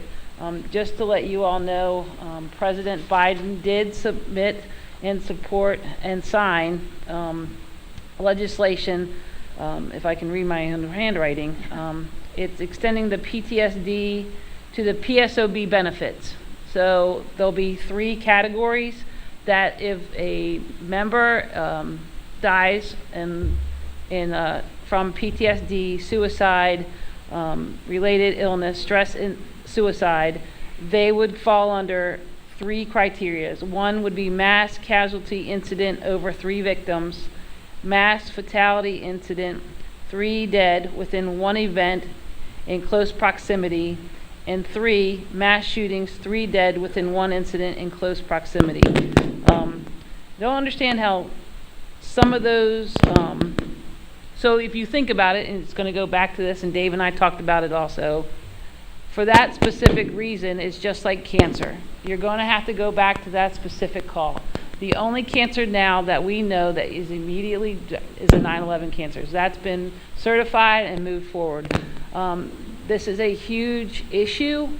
We know across the country, suicide is now the leading cause of firefighter fatalities in the country. I need to look at the EMS side because those numbers are different, and I need to start looking at that because that's a group that I need to start having those numbers also in our data, because ultimately I'm always looking for the National Fallen Firefighters Foundation, but I need to go back to the other side where the EMS side is, and I believe that needs to be addressed also. So Dave, put it on your list. So that's that. And that was signed on the 18th of August.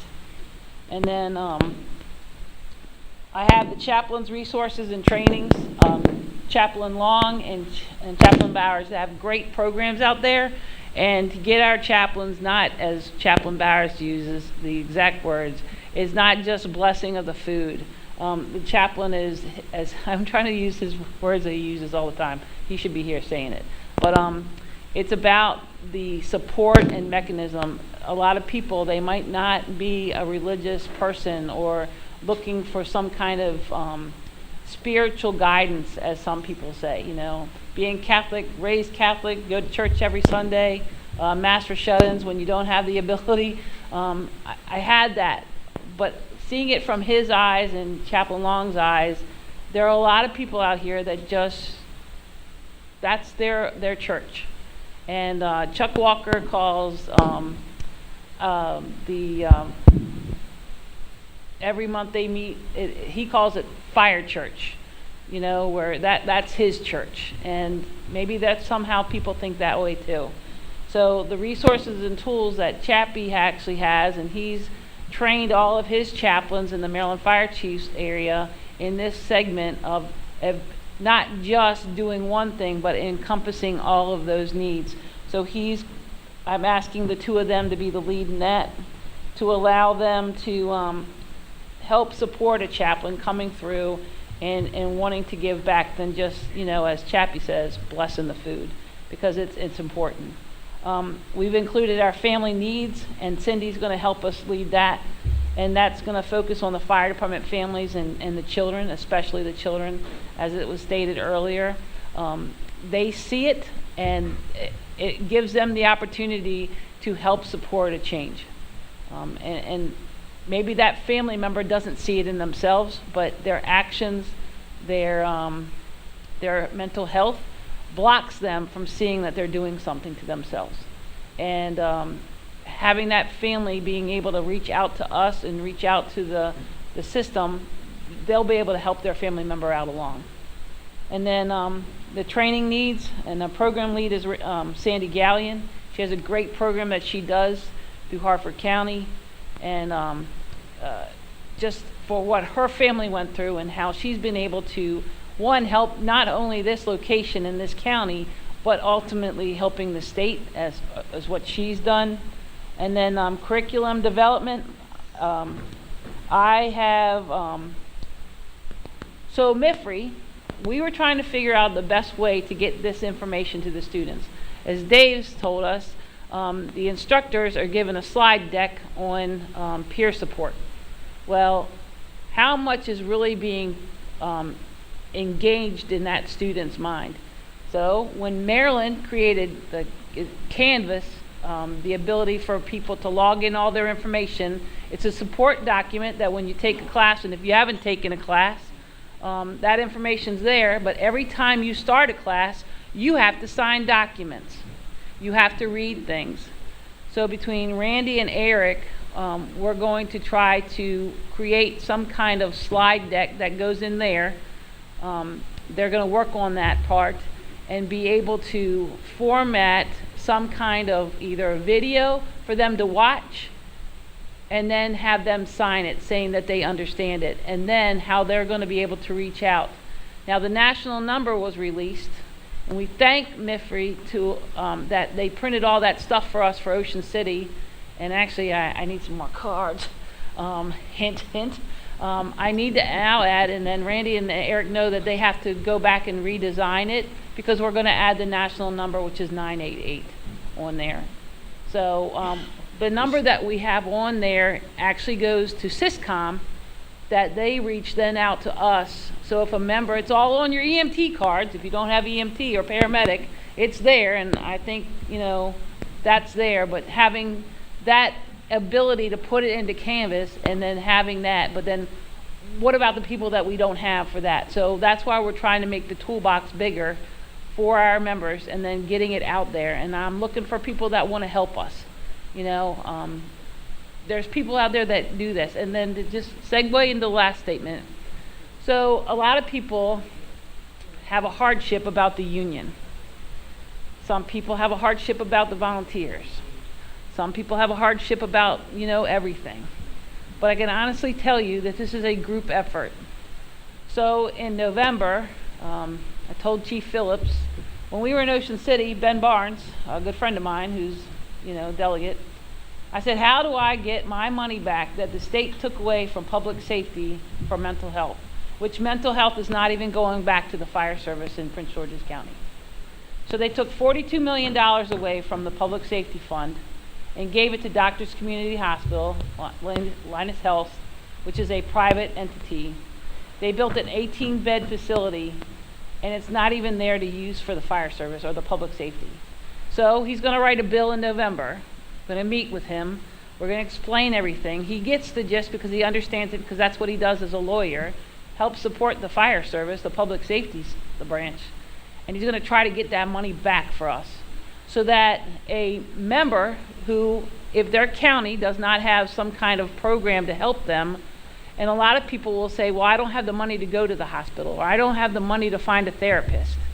That money is going to be released back to them in a fund somehow. He's going to figure that out. That's his job, because I don't know.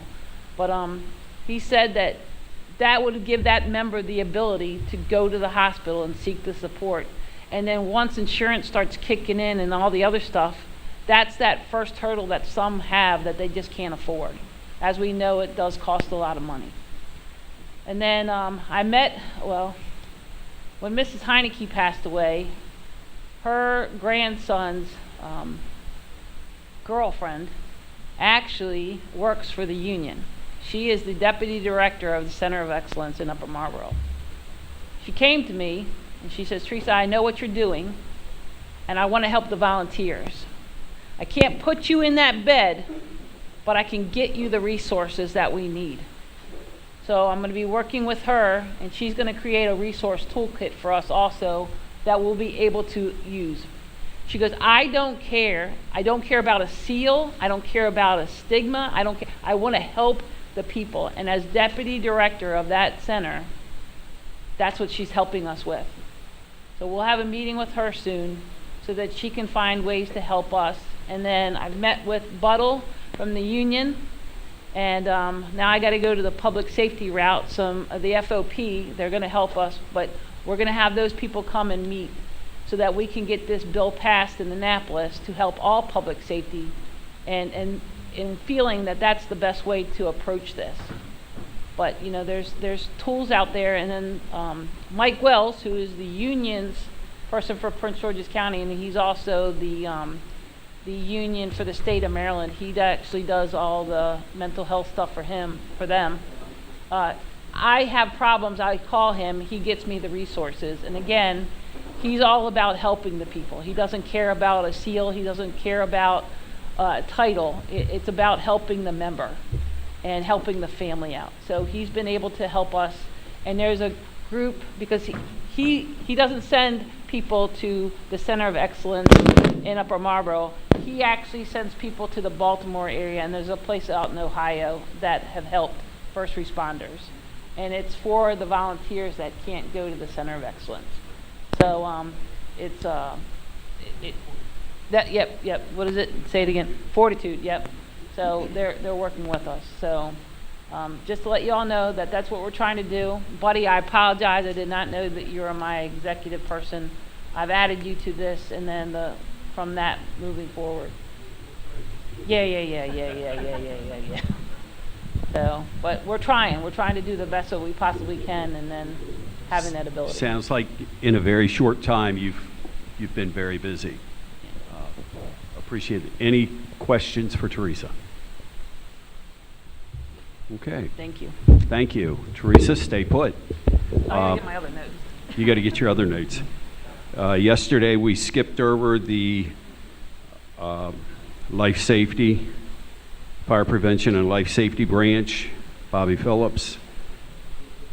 Fire Prevention Life Safety Committee, Miss Fire Prevention Subcommittee, Junior Miss Fire Prevention Subcommittee, Risk Watch, and Residential Sprinklers.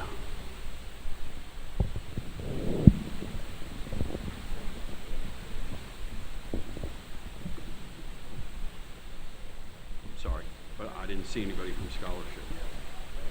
I'm sorry. I'll come back to it.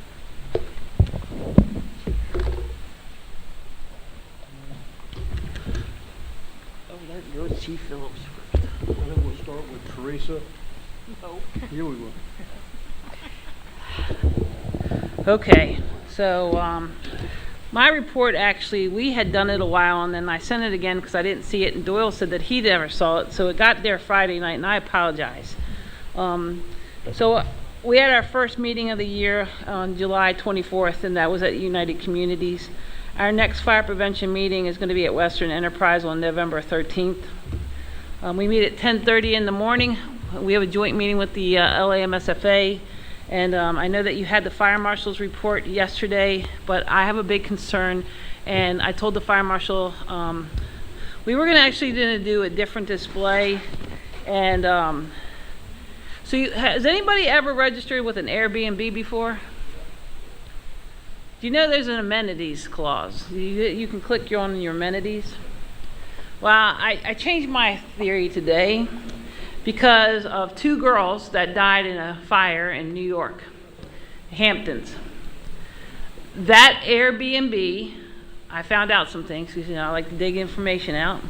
One was not registered with Hamptons as a rental property. They had not registered for a while, and they were actually in violation. But if you go on the Airbnb website, you can click amenities as what you're looking for. The two amenities that you must click for, and they're not a mandated thing, are smoke alarms and carbon monoxide alarms. I did not know that. The house that they were in was an Airbnb, did not have smoke or CO alarms. Now, reading more information into this, the community that oversees those, the city, they're really mad because they do require smoke and CO alarms, depending if you need it for your home, if it's electric or gas. And now they're looking for the owners to that property, and they're having a hard time trying to locate them. So that's a big concern. I told the fire marshal that's something that we need to bring out and information on. And we did a couple of informational segments after that fire.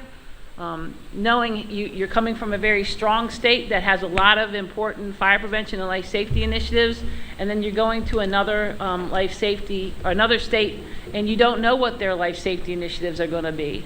So we ask you, make sure you pack a smoke and CO alarm because you don't know that. I was talking to a friend of mine because we just got back from the Truman Symposium, just like Dave is going to San Antonio in September for the life safety initiatives. Our segment was done at the Truman Symposium, and then they'll report back out there at that point. But they broke us out into different perspectives to support moving forward, and this is one of the things that we talked about. There were a lot of other people from the United States Fire Administration that didn't even know it. And I didn't know it. Like, I had never booked an Airbnb, you know, but not to have that as a mandate is an issue. And Airbnb needs to change their facts. So now they've met Big Shirley. So now it's an opportunity that we as a state, we already have this problem. We know we have a problem in Garrett County, but they don't want to meet the fire code. They do not think that they need to do all the things that they have, and this is the reason why. And there's 2 girls right now that have passed away from fire. I don't know how the fire started yet. They haven't released that. But this is something that we can never allow and happen in this state. And the fire marshal did meet with the new fire marshal up in Garrett County.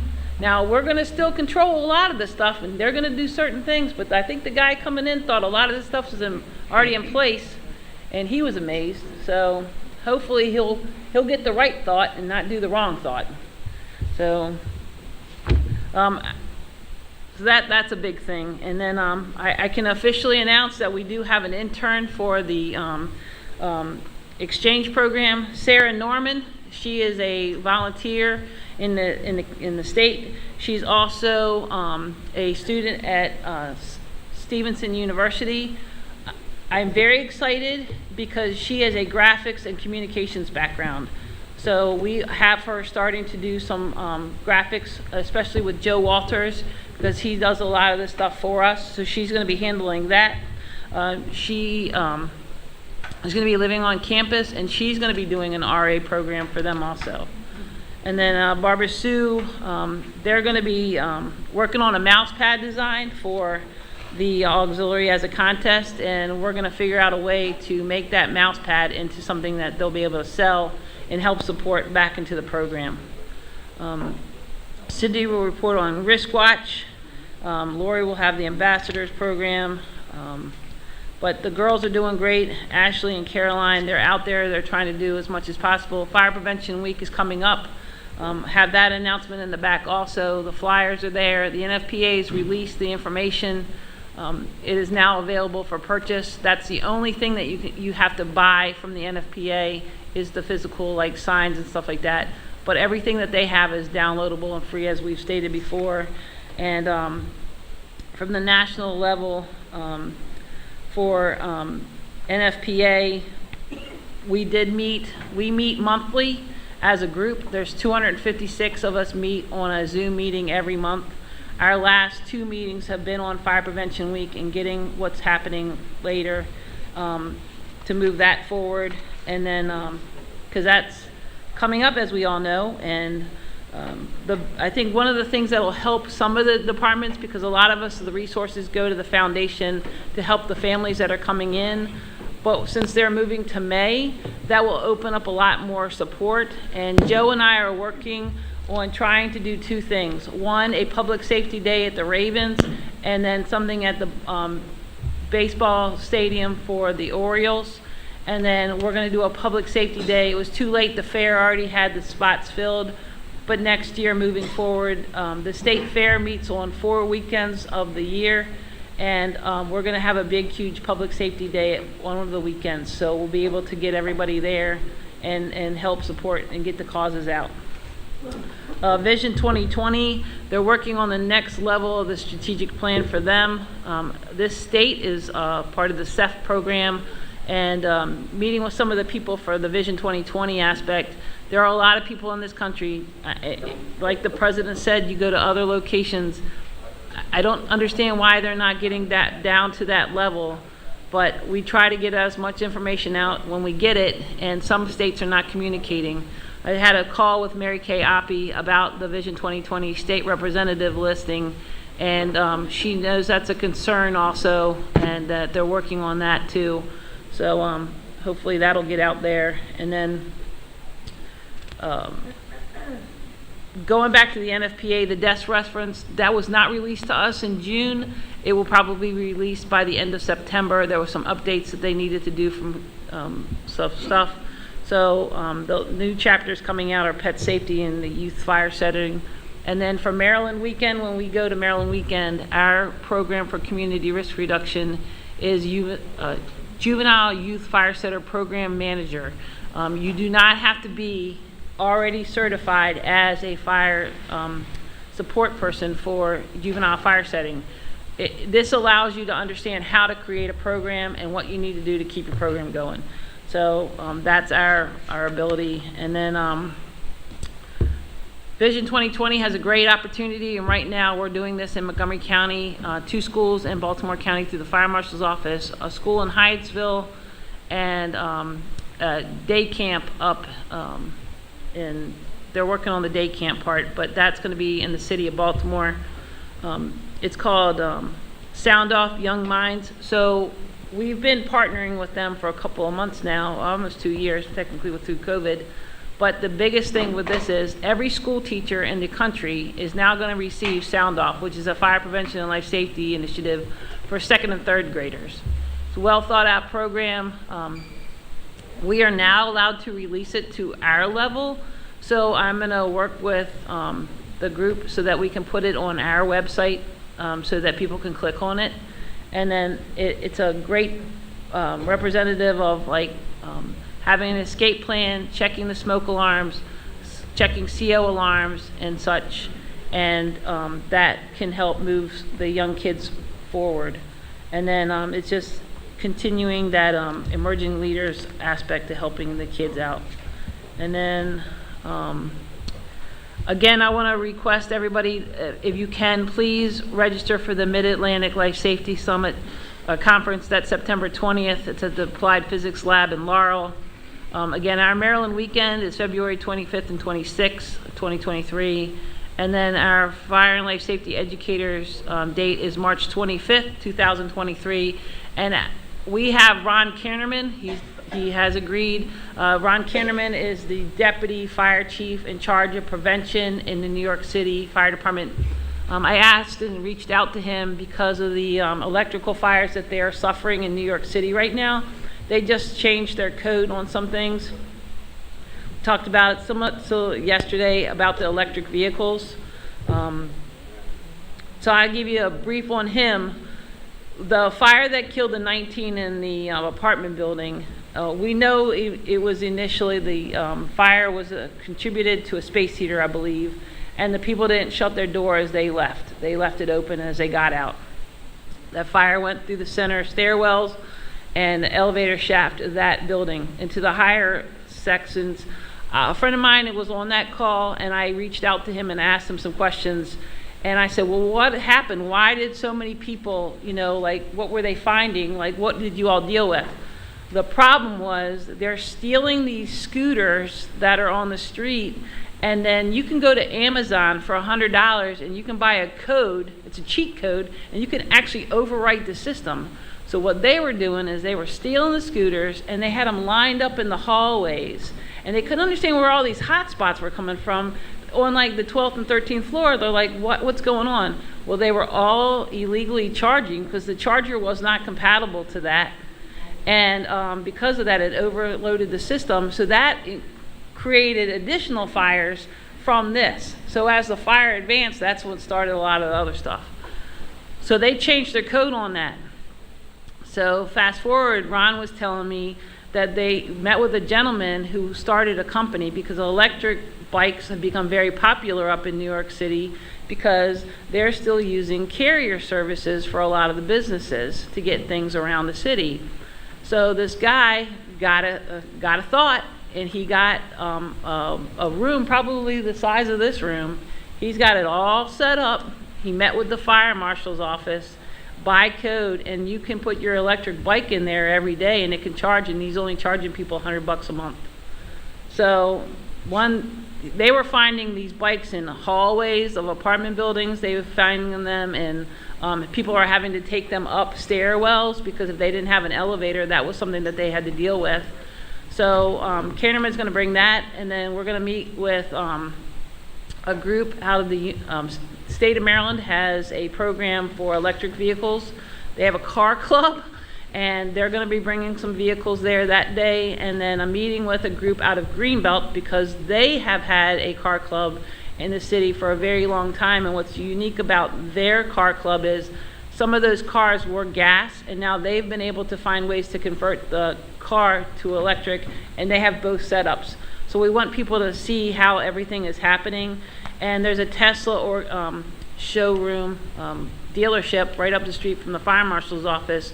And Joe and I have met with them at once, and then now we're going to bring that, and we're going to get a car for everybody to see what all the advancements have done to what the level is. And we know this is a concern across the country, and everybody's looking at New York to see how we can make a difference, or that they're making a difference, but we need to make this state as safe as possible. So it'll be a great conference, so please attend. I want to sell that room out. Thank you. Talk too much. Any questions for Teresa? Okay. Mine's easy. So this was our 42nd annual Miss Fire Prevention Contest. We only had 4 contestants. So I would like everyone here, not just the people in front of me, but the people behind me, to encourage your counties to go out and have contests. 4 girls compared to what we used to have, 9, 10 girls on stage, young ladies, not girls. So it might have had something to do with the virus, that awful thing. So hopefully go back, encourage, please. And there was a request to make a junior fire chiefs ambassador, so we're looking into that. Also, just so you don't forget, executive committee members, I do have presents back for you on the Bessie Marshall table. Please do not forget to see me. I would hate to have to come and harass you. Thank you. Any questions for Laurie? I get to follow this. Thank you. Bring the muscle. I get to follow this. Okay, good morning. My name is Cindy Wright Johnson. I am here representing Riskwatch, which in this state is Riskwatch and Safe Kids blended together. We want to thank you for your ongoing support. I don't know if he's here, but I really want to thank Bill for putting us in room 210 during convention. It was a game changer. It really, especially with families a little leery about coming into closed spaces, we had twice the ability to turn and make our hands-on activities in one area, the display areas that are more geared for reading above the 5th grade level.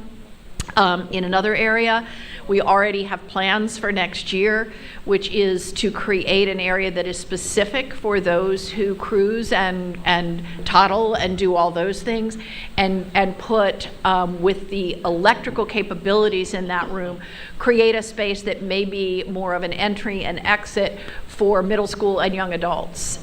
So I think that will help. We'll need to work with our Department of Education Support Services, that is still missing Jim Brown, to create some flyers. I don't think our teddy bear mascots and our kangaroos are going to bring teenagers in. So we will work on that. My daughter's a 6th grade science teacher, so she doesn't know it, but she's currently going to be employed in that. Convention went really well, not only because of the room, but because of the adult leaders we had. We have certificates that have been sent out to everyone who participated. I presented Barbara Sues with her in person at the Prevention Committee meeting, Fire Prevention Committee meeting. She has participated every single year, even when she was president. So she and Holly and Kay Trego. Cecil County also continues to provide us with a career dispatcher to run the 911 station, and that is very much appreciated. The rest are listed there. We have 3 grants that support through my office in EMSC at MIMS. One is on child passenger safety, one is on bike safety, and one is a family advisory. We had the signs here yesterday, and at the December meeting, you all looked at my crib that had nothing in it, which is how it's supposed to be. We have 15 of those displays distributed across the state.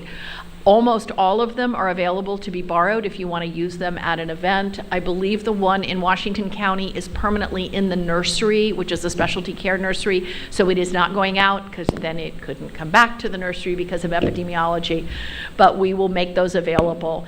That was through our EMS for Children's Family Advisory Network. I have just submitted the federal carryover funding and asked for a medication safety, because it was medication safety and sleep safety that brought the most adults to our tables during convention. I estimate that we saw about half as many children as we usually do, yet we saw over 50 companies that came through, and we just kept track. We didn't write down names or ask for information, which is an improvement I can make next year. Want to know how to do different displays, where to borrow different displays. So very clearly, that is a reflection of the fact that a third of the children we normally see did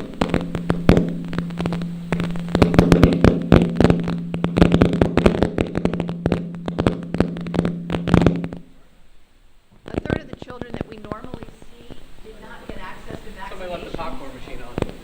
Until Tuesday of convention. So those families didn't come because those children under 5 had not been vaccinated, and that's usually a large group that we do see. We've already talked about the medication safety will be the focus for next year. I've got a list of where our Safe Kids coalitions and where those displays are within the handout. If you can't read it because it's 6 font, give me a shout. I'd be happy to tell you where those are. And then purely with my EMSC hat, but clearly over half of the children we give awards to for Right Care When It Counts, which are in the July newsletter, have learned what they did through the fire companies, through the EMS companies, or through Riskwatch Safe Kids. We are hoping not to have 4 or 5 children to give awards to next May, but actually have sort of put the gauntlet down to our pediatric EMS champions. We want a child identified from every jurisdiction. So every county would send in a child. I have 6 pediatric medical directors who have agreed to go out and give every single one of those children or youth an award. And Cumberland Fire Department gets the award they for first submitted this year. We already have a young girl submitted. I'm not going to give her name out because obviously we won't review those awards until spring.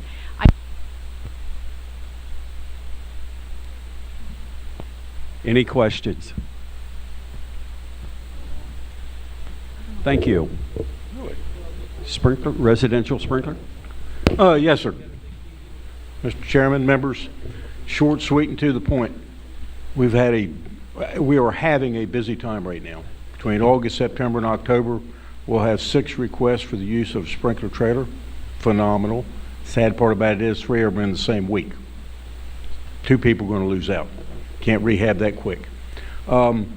There seems to be a renewed interest, and that's a good thing. Sprinklers are here to stay. They were here to save lives. But it's still really, really unique to go out here, demonstrate how sprinklers work in the residential application, and have firefighters that do not understand them. It's an education for the people trying to educate the people. With that being said, we are steadily working. I've got a core group of people to help me get these things rehabbed and back out on the highway. Looking at, I have not done this yet, but I think we'll call Delaware and go pick up the trailer in Delaware and bring it back to assist me through this next period of time if they don't have a need for it, a primary need.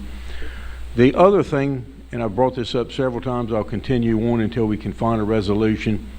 The building the trailer is in that I am working on at this time is being graciously donated by Talbot County. It's the old Black & Decker building in Easton. Easy to get in, get out of, plenty of room for us to work. These are all great things. Free, that's even better. Jamie McNeil, past chief from Easton, was able to secure this. Clay Stamp has worked with us to keep it going. But this building is going to be torn down. Date unknown. Probably have some period of time we're going to find out we have to move out before they tear it down. But we're going to have to find some place to relocate the trailer, a place that stays inside, we can get into and get out of to work on. Most of the requests for the trailer are on the western shore. It would be my suggestion we move it, the one we still have operating here in Maryland, back to the western shore. Just something to think about. One of these days I'm going to get a phone call that says you've got 6 months to move your stuff out or whatever. And I'm not from the western shore, I'll proudly say that. But somebody on the western shore, we need someone to find a place to put this. I've been bringing this up. It's not gotten any worse, but it's not gotten any better. That concludes my report, Mr. Chairman. Any questions? Thank you. Just to let you know, for the September 20th seminar, Danny McCoy, who's a volunteer fire chief at Berwyn Heights, he actually is the deputy fire chief of the District of Columbia. He will be presenting as the main speaker, the January 6th issue that they went through. So $50, people. It's cheap. Get your training towers. Thank you. Thank you. Lynn, come over for scholarship, please.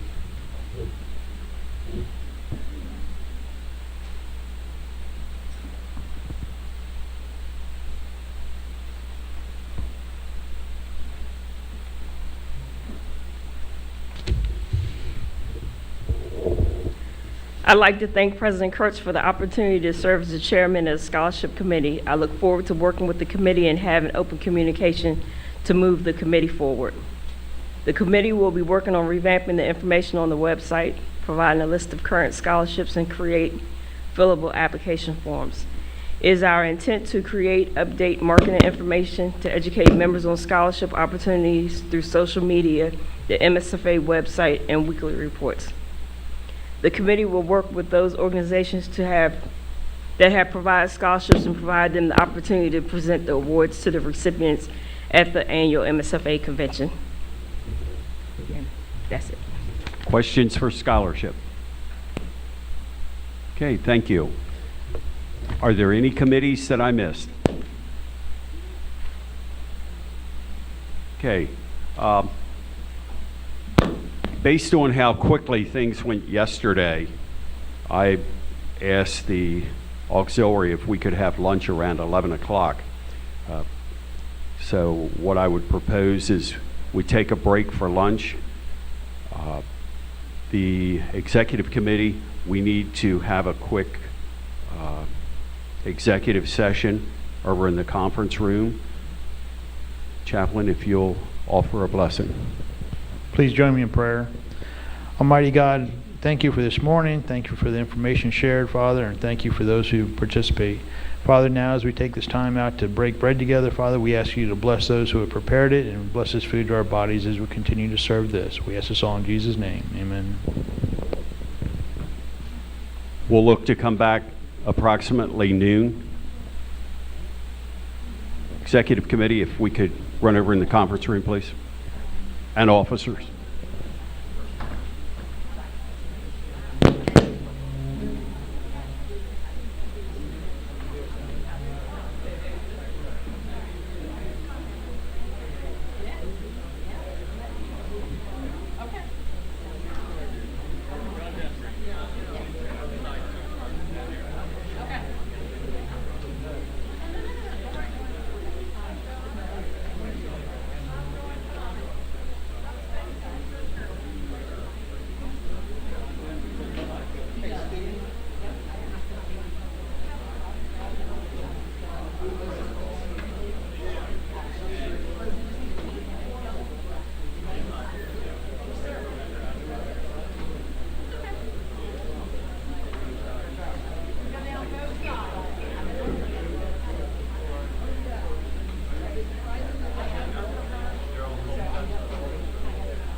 Where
do you want to sit? No room over there. Sit right here. Okay. Just turn the microphones off so they can't hear us chewing on our food.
when I heard you talk the other day, I said, well, hell, you got it. So where do you operate out of? What's the place name? Yeah. Oh, really? I didn't know that. Oh, wow. Heck yeah.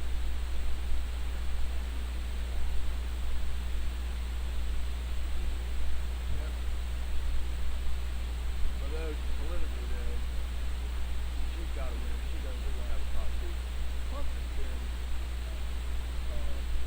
just that the Congressman over Mooney, Alex Mooney, he's their chief of staff. And Mooney's good. Mooney's absolutely good.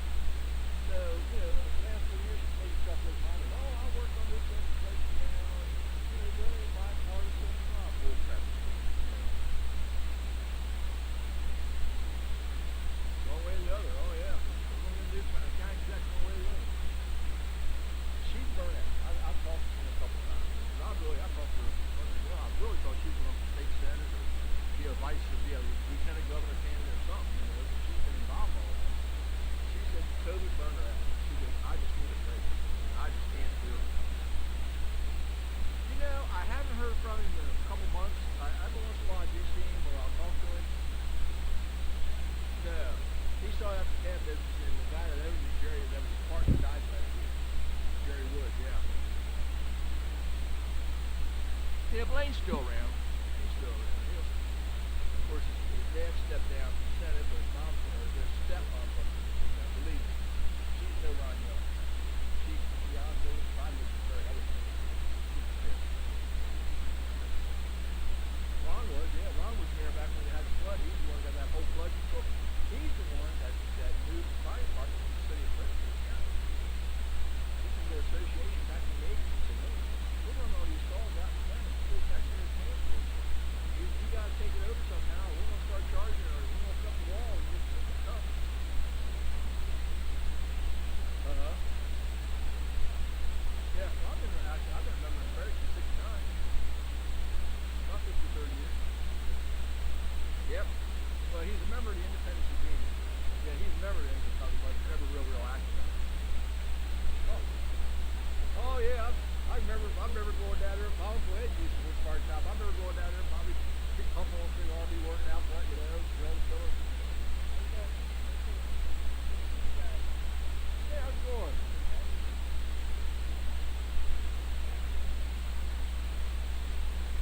Oh yeah, he's been active down there for years.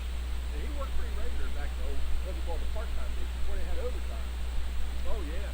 See, I used to work part-time. Before you authorized that, you used to have part-time people. And the actual station was hired. So I'd work 17, 2, I worked a little bit of 1 and 3. That's the city company for 17. So in Istanbul, man, oh no more part-time. This is, you know, you got to, so, well, how he did it, he said, if you want to work tomorrow, you put in for it, and I'll tell you where you're working at. And I said, Chief, I ain't going to Brunswick. I don't even swim. I said, I ain't going to be on that freaking boat. So that's Can I have your attention? Can we get the executive committee back up and we'll resume?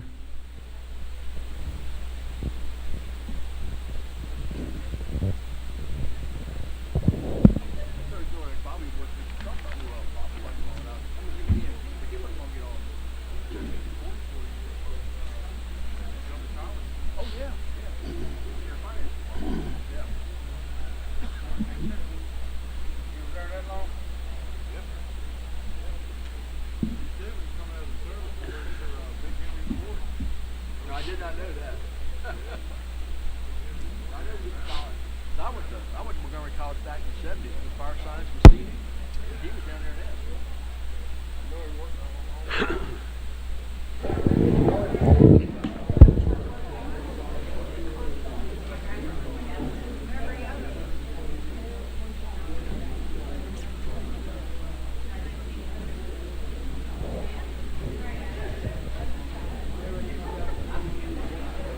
Like to resume the meeting at this time.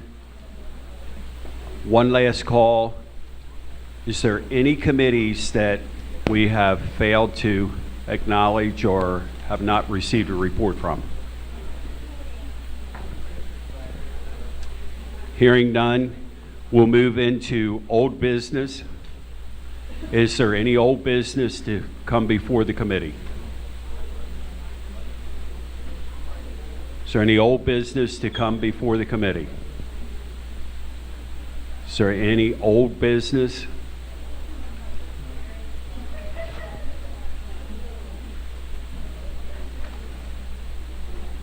Okay. Any new business? Floor is open for new business. Any new business for the executive committee? Last call. Any new business? I'd ask for reports from executive committee members. Mr. Block, if you wouldn't mind starting it off, please. Thank you, Mr. Chairman. Sorry. You didn't call for good of the order, but there's something I'd like to share with the members here. Is a message posted on the Southern Maryland Volunteer Firefighters Association website. It says, Calvert community salutes firefighter Smith. Calvert County volunteer firefighter who is part of local history was saluted by the county's commission Tuesday. This past June, Smith was recognized by Baltimore-based African American Firefighters Historical Society. Then during the Maryland State Firemen's Association annual convention in Ocean City, Smith was inducted into the association's Hall of Fame.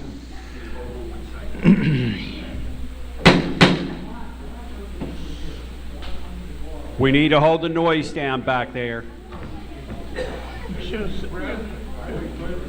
You're second vice president back there. Presidents, keep quiet. Mr. Block, go ahead. In fact, this is very short. I'll continue reading. Information from the Dunkirk Volunteer Fire Department's website notes that Smith was the local company's first black president, vice president, and assistant chief. He recently served 1 year as president of the Southern Maryland Volunteer Firemen's Association. This is in quotes. It's a long time coming, said Eric Holtzberger, currently the assistant chief of the Prince Frederick Volunteer Fire Department. I've called him a friend most of my life, my friend, my mentor, and part of my family. Several speakers, including Smith's twin brother Rodney, praised the honoree as someone who viewed local fire and rescue as his call to service. I'm so proud of him, Rodney said. Randy Smith said he was humbled by the recent honors. The fire department has been a family away from my family, he said. He noted that while his brothers enlisted in the military, I decided to stay back and get into the volunteer fire service. The fire service really grounded me, taught me a lot, and helped mold me into the person I am today. Randy is just an example of the hundreds of volunteers that we have in Calvert County and the dedication they have to serve in this community, said Commissioner President Paul F. Buddy Hance. Think about all the volunteers when you think about Randy Smith. I just wanted to share that with the committee. I don't think that got out statewide, but I wanted to share that recognition of our fellow executive committee members. Let's give you a round of applause. Thank you for bringing that to our attention. Certainly. My pleasure. Mr. Chairman, I want to say this has been a very productive, informative executive committee meeting, one of the best I can remember. I haven't attended as many of these meetings as many of you here have, but I thought this was a very productive weekend, and I want to thank you for your leadership, thank the presidents for their leadership, and from Joe Larson Sr., the acting president of the Anne Arundel County Volunteer Firefighters Association, I bring greetings and best wishes from him and all the fire companies in Anne Arundel County. Thank you very much. Thank you. Mr. Smith? What time is it? Good afternoon. First, I want to compliment and thank Jarrettsville for their A+ hospitality this weekend. Everything was good. I guess we all would have to go get jobs to get food, get that amount of food compared to how we were fed and taken care of this weekend. Appreciate it. I appreciate the congratulations for being honored. It all started, of course, in as far as the award process, and I Ocean City being inducted into the Hall of Fame. And actually tomorrow morning, I have to meet with a paper and to do our article tomorrow morning at the station. So I appreciate everything. And truly, the fire department has humbled me, because I would hate to think where I would be as a young chap born and spent a little time in Washington, D.C. But a misfortunate situation. My mom left right after myself and my twin brother was born. So what might start out as a negative situation turned out to be a positive situation, because all their experiences and people I've met along the way after joining the fire service has gotten me, helped propel me to where I am today. And I can't thank the fire service locally, the 3 counties, Southern Maryland, and throughout the state. The people I come in contact with have helped me a lot, and I appreciate it. I can't be thankful enough. I bring you greetings from Southern Maryland. We all appreciate and try to participate and do what we can to help the process and MSFA continue representing everybody. Thank you. Mr. Dayton. Bring you greetings from President Christner and Vice President Dayton from Allegheny and Garrett. To Jarrettsville, Ben, Malia, very nice weekend. Great. Well, and for several of us in this room, to Darlene for occupying the women. I think Diane said there a little bit ago that they've had 2 good days. So that is a huge benefit to several of us in this room. So thank you for that. Allegheny and Garrett continue to trudge along. As you heard Teresa report, Garrett County has their own fire marshal now. That's something new. I'm not sure how that's going to work, but I'm sure that Fire Marshal Geraci is going to be right on top of that. So hopefully there's no deviation in services to the citizens of Garrett County and what's expected of the builders and the renters and everything else up there. But we're just still trudging along out west. Thank you. Past President McRae. Thank you, Mr. Chair. First, I want to thank the presidents for their leadership. They jumped right in, hit the ground running, and I see a good direction here. And thank you for all that you're doing. Yeah, head spinning, isn't it? Yeah. I want to thank the executive committee for their leadership and welcome the new members aboard. I look forward to working with you. Especially want to thank the committees for the work that they do. They do the majority of the work for this organization, and we heard over the past 2 days a lot of progress and a lot of good things being done. So I want to thank the committees. As we move into November and then January, we are going to see a lot of changes in Annapolis. So the landscape down there will be changing.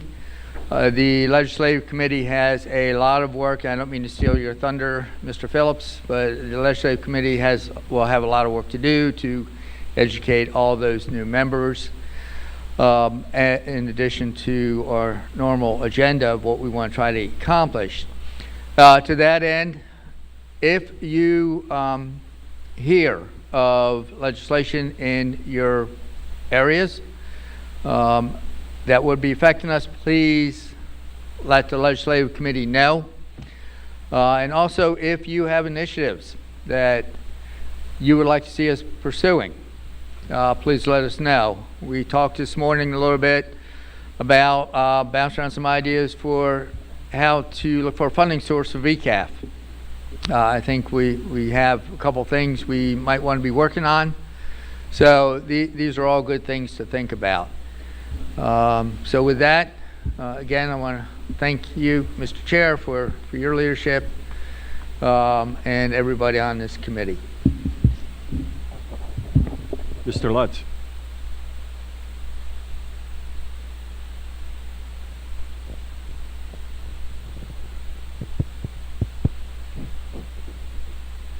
think you're on.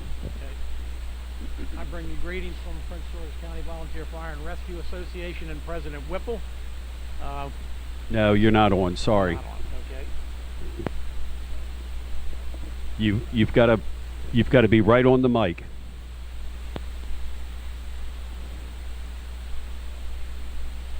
If it's green.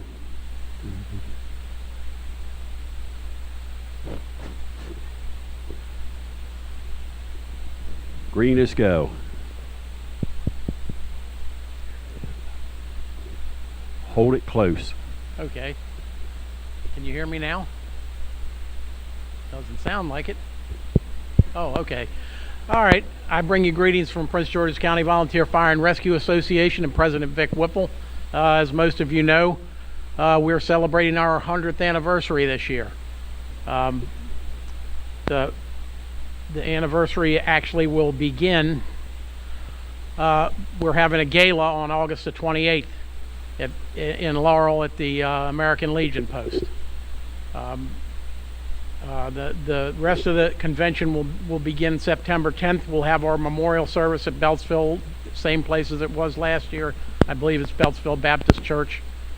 The first actual meeting will be September 15th. That will be at the Baden Volunteer Fire Department. The second meeting and installation will be September 16th at Branchville. The 17th will be prayer breakfast and parade at Upper Marlboro. We just recently, Friday, had our golf tournament. That was an all-day affair. Wasn't too bad, though. Continuing on Saturday the 24th, we will have our Founders Circle at the Fire Services Building on Webster Street. In October the 15th, we'll have our tribute. My wife, Sandy, has tickets for that. If you want to go, contact her. She'll have tickets for you. The people we're honoring this year are Chief William Cunningham from Ritchie, Donald Ellis from Baden, Chief Thomas Groom from Morningside, and Chief Donald Moultrup from Hyattsville. And finally, Deputy Chief Eric Van Tassel from Marlboro. Tickets are available, like I said, through my wife Sandy. If you want to come, contact her. At this time, I'd like to thank Ben Kurtz for my appointment, since I missed the final executive committee meeting in Ocean City due to being sick. But I'd like to thank you, Ben, for the appointment, and thank you for your leadership. I'd like to thank Jarrettsville for everything they've done. This has been a great meeting. They put on quite a good hosting here. So I salute all of you. And other than that, I'll see you all at the next meeting. Mr. Phillips. Thank you, Mr. Chairman. I bring greetings to you from Dorchester and Talbot counties, middle part of the Eastern Shore. Things are not real busy down there right now, but slowly coming back to life. Both counties are having their regular meetings face-to-face every month, except for August for Talbot County. The only thing I've got to bring back from the convention after I got back to my county, I had quite a few phone calls. We've already talked about these topics in the past 2 days. But they talked about issues registering in Ocean City, voting, the ballot system that we had, and also the cost of it. I'm glad that we addressed those items, because it could be a determining factor of how much longer we're going to have a convention. We did talk about it, and it's a good thing. I'll take it back, the fact that it was a topic of discussion here, because it seemed like quite a few people were interested in that. Other than that, I would like to thank Jarrettsville and for their hospitality. It's been a wonderful time up here. And thank you, presidents. You know, you're leading us down here. We've hit the road running.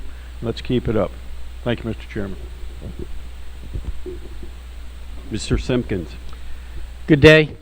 Greetings from Baltimore County and our newly elected president, Ms. Sue Bollinger, who is from the Glendon Volunteer Fire Company, will take the reins over the third Thursday in September. My apologies for yesterday. I had to miss the meeting, but in conference with my fellow colleagues up here, you all apparently did a good job without me, so thank you. One thing I want to stress, and it was brought up at our meeting this past Thursday night, when a member dies, member of the fire service dies, please, please, please, let's get with the chief chaplain. Let's get the memorial forms filled out.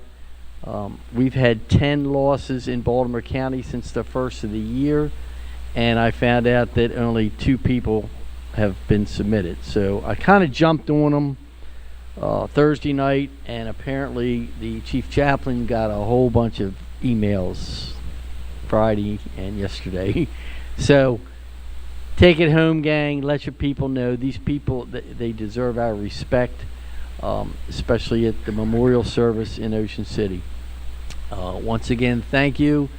And thanks to Bob for the information regarding the second set of turnout gear. I hope everybody has sent him the information that he has requested so he can work with the delegate and trying to get more funding for second sets of turnout gear for the volunteer personnel. Thank you, and move on.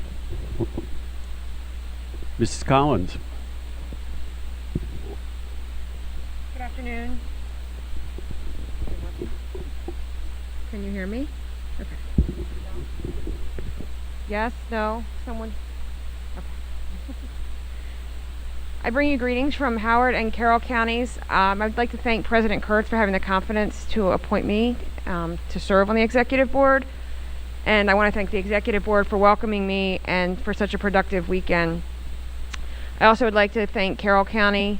I'm from Howard County, but Carroll County has been very welcoming to me over the last 3 months, reaching out to me, contacting me when they need things, and being receptive when I ask for things. So I thank them for that, and I look forward to serving on the executive board. Mr. Sutton. Thank you, sir. I'd like to thank Jarrettsville. Outstanding weekend, and thank you for this facility. Beautiful building apparatus as well. I've been up here several times for water supply drills, and I've gotten something every time I've left here. So thank you. To the presidents and to the chairman for the meeting today, this weekend, thank you. From Montgomery County, we continue to recruit, retain, buy apparatus, staff apparatus. We continue to work very hard in providing that service to our communities. But something was said earlier this weekend about the state of West Virginia looking at us. One way I believe that we can judge or see our success is when other organizations want to do what we're doing. That's a sign of success. And I thank you for promoting what we're doing here in Maryland. I'm very proud of what we do as volunteers and what we continue to do. So if you have an opportunity to brag about what we're doing, please take that opportunity. Thank you. Past President Stager. Good afternoon.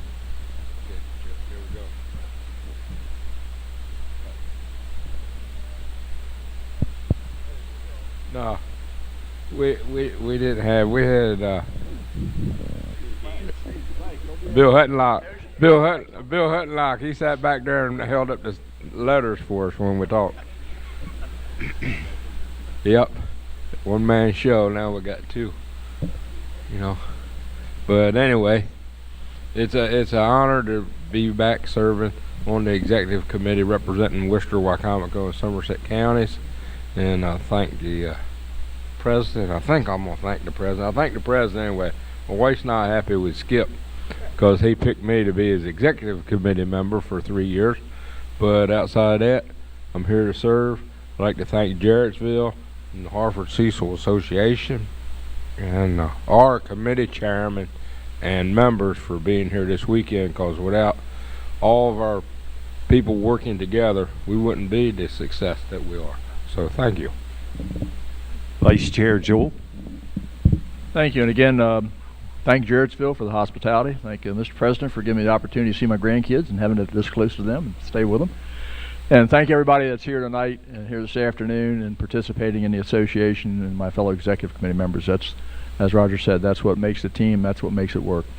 From Washington County, their new training center is open and functional. They do have an active cadet program, and that cadet program has a fire engine that they have down at the training center now. But it needs some equipment, so if anybody has some old HUMAT valves and different things that they would like to get rid of or can get rid of, let me know, or somebody from Washington County, because they are looking to put a little bit of stuff on the truck to give them a little bit more of a sense of what kind of equipment is carried. Also, Washington County is getting ready to do, I believe, another recruit class for their career as well, so they are a growing county up there and expanding their service. In Frederick County, we do have a new station opened up, Station 29. It's out on Thomas Johnson Drive, just off of Route 15. There's a new fairly new interchange called Monocacy Boulevard, and it's just off of that.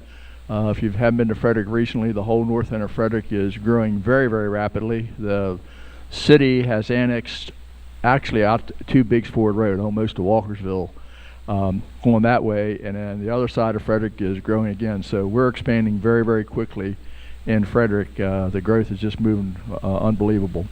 I do have some sad news. Some of you may have known he was a gentleman that was a volunteer in Washington County and a career battalion chief in Frederick County, Dennis Fortney. His wife also worked at Meritus Hospital, and he retired a few years ago, moved to South Carolina to enjoy life and work as a medic. And unfortunately, earlier this week, he was on his motorcycle on his way to work one morning, and a dump truck pulled out in front, and he was killed. So certainly keep Joan and his whole family in prayer. We did have, unfortunately I couldn't go, but we did have a celebration of life for Dennis yesterday in Frederick County. So he will be missed. He was a great guy, and like I said, keep his family in prayer. Other than that, Mr. President, thank you for the appointment, and Mr. First Vice President, thank you, as Roger said, we think, for for serving you through your 3 years. Mr. Chairman, and thank you for your leadership, sir. Thank you. Just a couple things. First of all, I'd like to thank Jarrettsville Fire Company and Auxiliary for everything they've done for us this weekend. Really appreciate it. And also, yeah, if you want to bring them out, we'll give them a round of applause.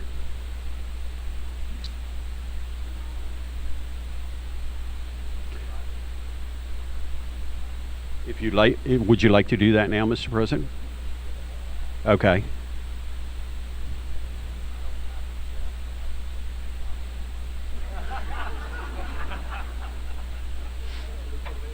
Here comes the hat. While they're coming out, and I gave out all the bin pins. So while they're coming out, they also came forward and said there's 3 packs of rolls on the table. If anyone would like them, they're free. Take them.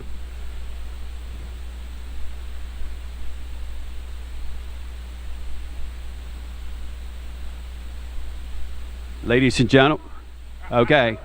Ladies and gentlemen, on behalf of the Executive Committee, I'd like to thank you for everything you did for us. Really appreciate it. This has been fantastic, and I really liked it because it was close to home. And I'll turn it over to the President for a couple of remarks.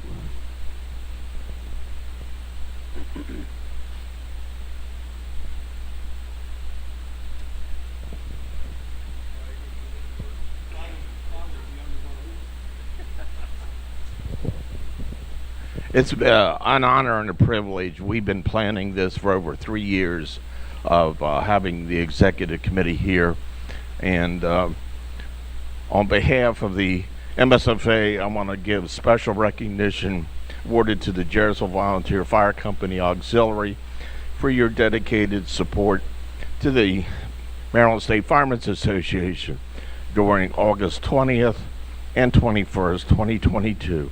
Executive Committee meeting presented this 21st day of August and signed by me.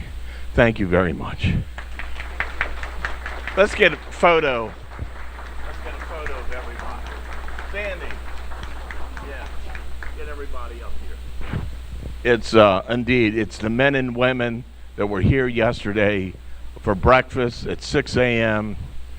Cooking and everything. So means a lot. Now, the bad thing is the treasurer's not here, so no check.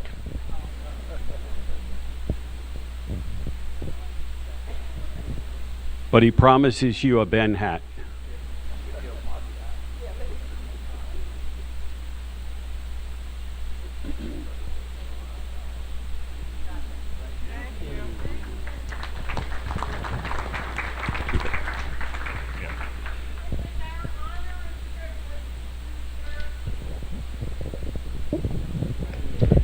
Thank you again.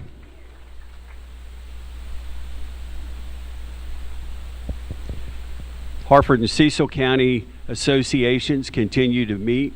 They've been meeting in person and conducting business. One of the probably discouraging things, I went to each of the associations to get information on who had 2 sets of gear, and I'm very disappointed. As of this point, I received responses from 3 companies in Harford County and 3 companies in Cecil County, and I'm in the process of making phone calls because I've given them plenty of time to get that to you, trying to impress upon them the importance of getting that information when we have someone from General Assembly that wants to help us. So I would ask that each of you, please, if you haven't turned your information in to Mr. Phillips, give him what you've got, and hopefully you can get responses from everyone. Harford Cecil, as was announced, had the unfortunate death of our Vice President, Skip Mayhem. The arrangements are this Thursday for the viewing and Friday for the funeral. And Kate, you're going to put that up? You're going to send it out? Okay, thank you. I want to thank everyone for your cooperation, your patience, and not only those of you at the front table, but those of you in the audience. I think we were able to conduct the business of the association in a professional, timely manner, and look forward to working with you throughout the year on other issues and other meetings. One correction, if you looked at the agenda, I got caught in the cut and paste because I was trying to put dates in. The date of the next meeting is December 3rd and 4th at Shell. And John Denver sent out the hotel information, the courtyard, Ocean City, Oceanfront, 15th Street, and don't call for your reservation until after Wednesday. This time I'd ask Second Vice President for closing remarks.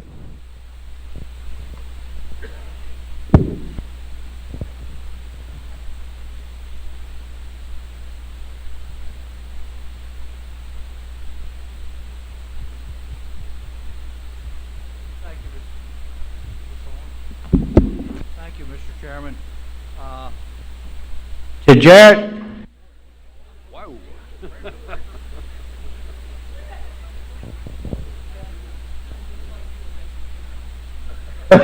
I'm with you, brother. Chris has been trying for the last 2 years to get me to work the computer, and finally it worked between him and Eric. I got it today. To Jarrettsville, I can't say enough. The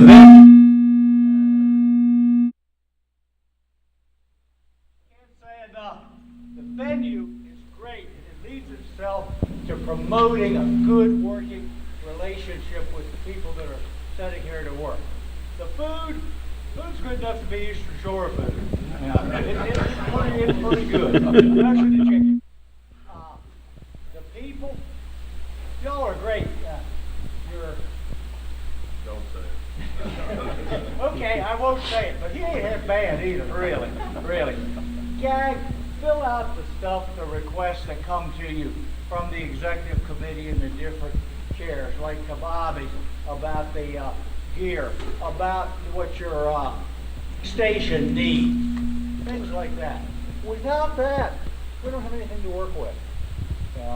It's a pleasure being here. It is completely different on the little table than it is on the U table, though. I will tell you that. Completely different. And I am fortunate in the fact that I have such good role models on both sides of me to guide me and lead me. Thank you all. Come down and see us at Cow. You know, you'll enjoy it. It's totally different, but you'll enjoy it. Also, there's donuts over on the table. Please feel free to take them. First Vice President. I'll see if this microphone works. I guess it does. Again, like everyone said, thanks Jarrettsville for the hospitality here. Excellent weekend. Food was great.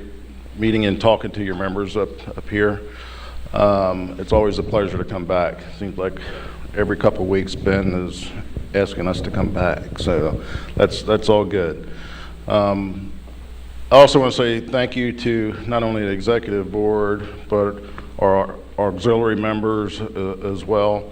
We've got a lot of moving parts within our association, committees, and folks are stepping up and wanting and willing to serve, and that's great. You know, we still have a huge effort with our recruitment retention. That was kind of the flavor of the weekend, as well as reaching out for our psychological services that we're offering. And it's great that the initiatives are taking off. Hopefully the funding dollars will come behind that, and we're going to continue to work with that. It's also great to go out to see what the other states are doing. And this last couple weeks, it's been a road trip for the presidents. And our delegations here from MSFA, we were in New York, we were in Virginia, we were in West Virginia. We're getting ready to go to Delaware as a group to see how other folks do.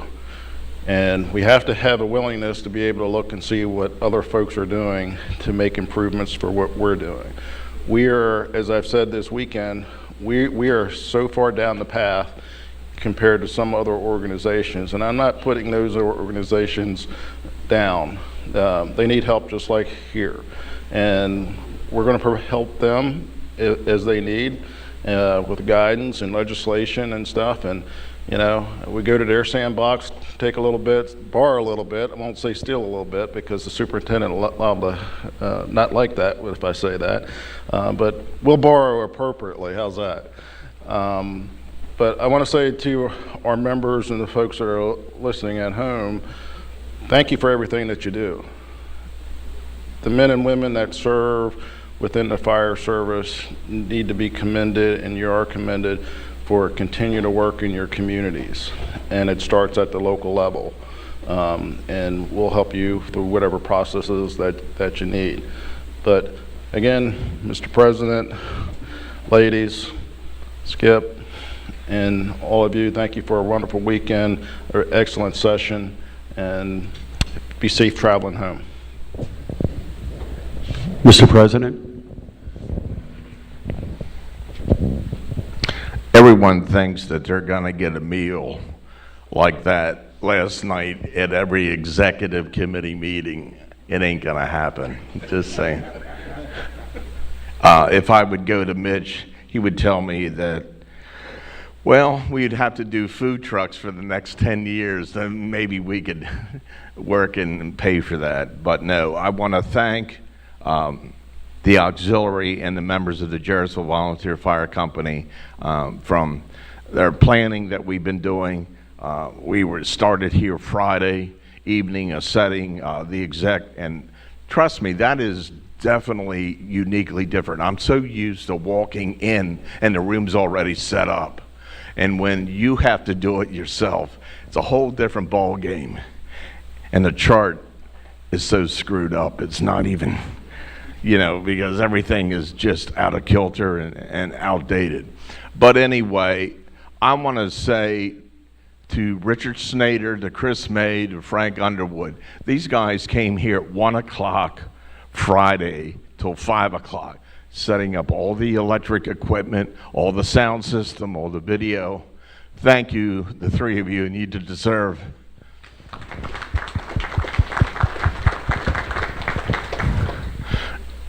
To Hartford Cecil Association for the hospitality on Friday, thank you so much. To Mitch, Darlene for making sure everything went at the hospitality, plus Darlene taking care of the ladies the 2 days. I hope the ladies were well taken care of. From what I've gathered, no complaints there. Mitch taking care of the bull and shrimp roast for me. Thank you, Mitch, and let's give them a round of applause. The one thing I want to tell you also, Steve made mention about the next executive committee meeting at Shal. We were blessed because when John Denver made reservations, we always tried to have the reception at the hotel that we're going to be in. And then we found out they wanted to charge us $250 for a room, plus they didn't allow outside, so they're going to charge us $30 a head. So we said, no, that ain't going to happen. So John contacted Roger Stager, and Roger contacted his fire company president. And thank you, Ocean City Volunteer Fire Company. They will be hosting our hospitality that Friday evening at Station 5, right, Roger? Off of Kaiser Point when you turn in off of Waterman's there. So thank you for allowing us to do that. Ladies and gentlemen, I'm only one person here. I have a team with Eric and, yes, even Skip, that we work real close together, and you got to do it because one person, you can't be in 3 places at one time. And when we got the schedule from Bob Cumberland to go to the outstate conventions, they were the same month, the same days. You can't be in Virginia, West Virginia, and New York at the same day, you know? So these guys, we split it up, and thank goodness, thank you to each and every one of you. The executive committee, we will work together. Just as I said on that Thursday, we are a team. We have issues coming before us, but there's no doubt in my mind we will overcome each and every issue we have before, and there's no doubt in my mind we will continue. This is a great organization, and thank you for each and every one. The committee chairs and committee members, thank you for everything that you do. Teresa Chrisman, I just keep adding more things to her plate, and she keeps doing it. And Teresa, thank you for everything. Big Shirley, we love you.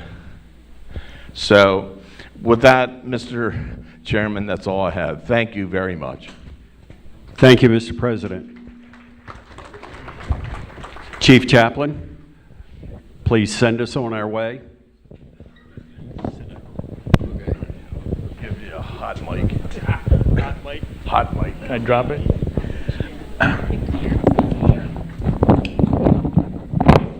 Table next time, be quiet.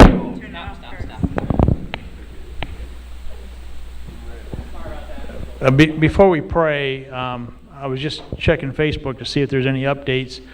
John Chris, who's a fire marshal with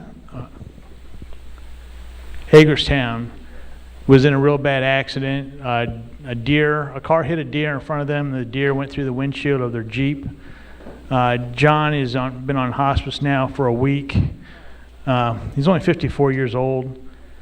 Nina has not posted anything new since Thursday, but we need to keep them in prayer. John and Nina both serve on the Maryland Last Team, really active with the Maryland Last Team, and it's painful to see what he's been going through.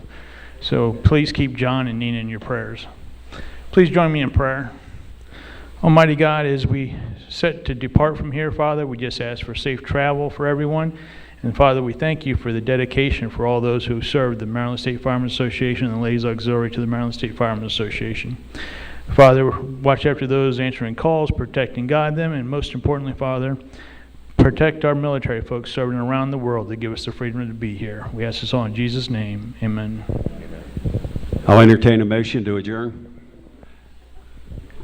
All in favor?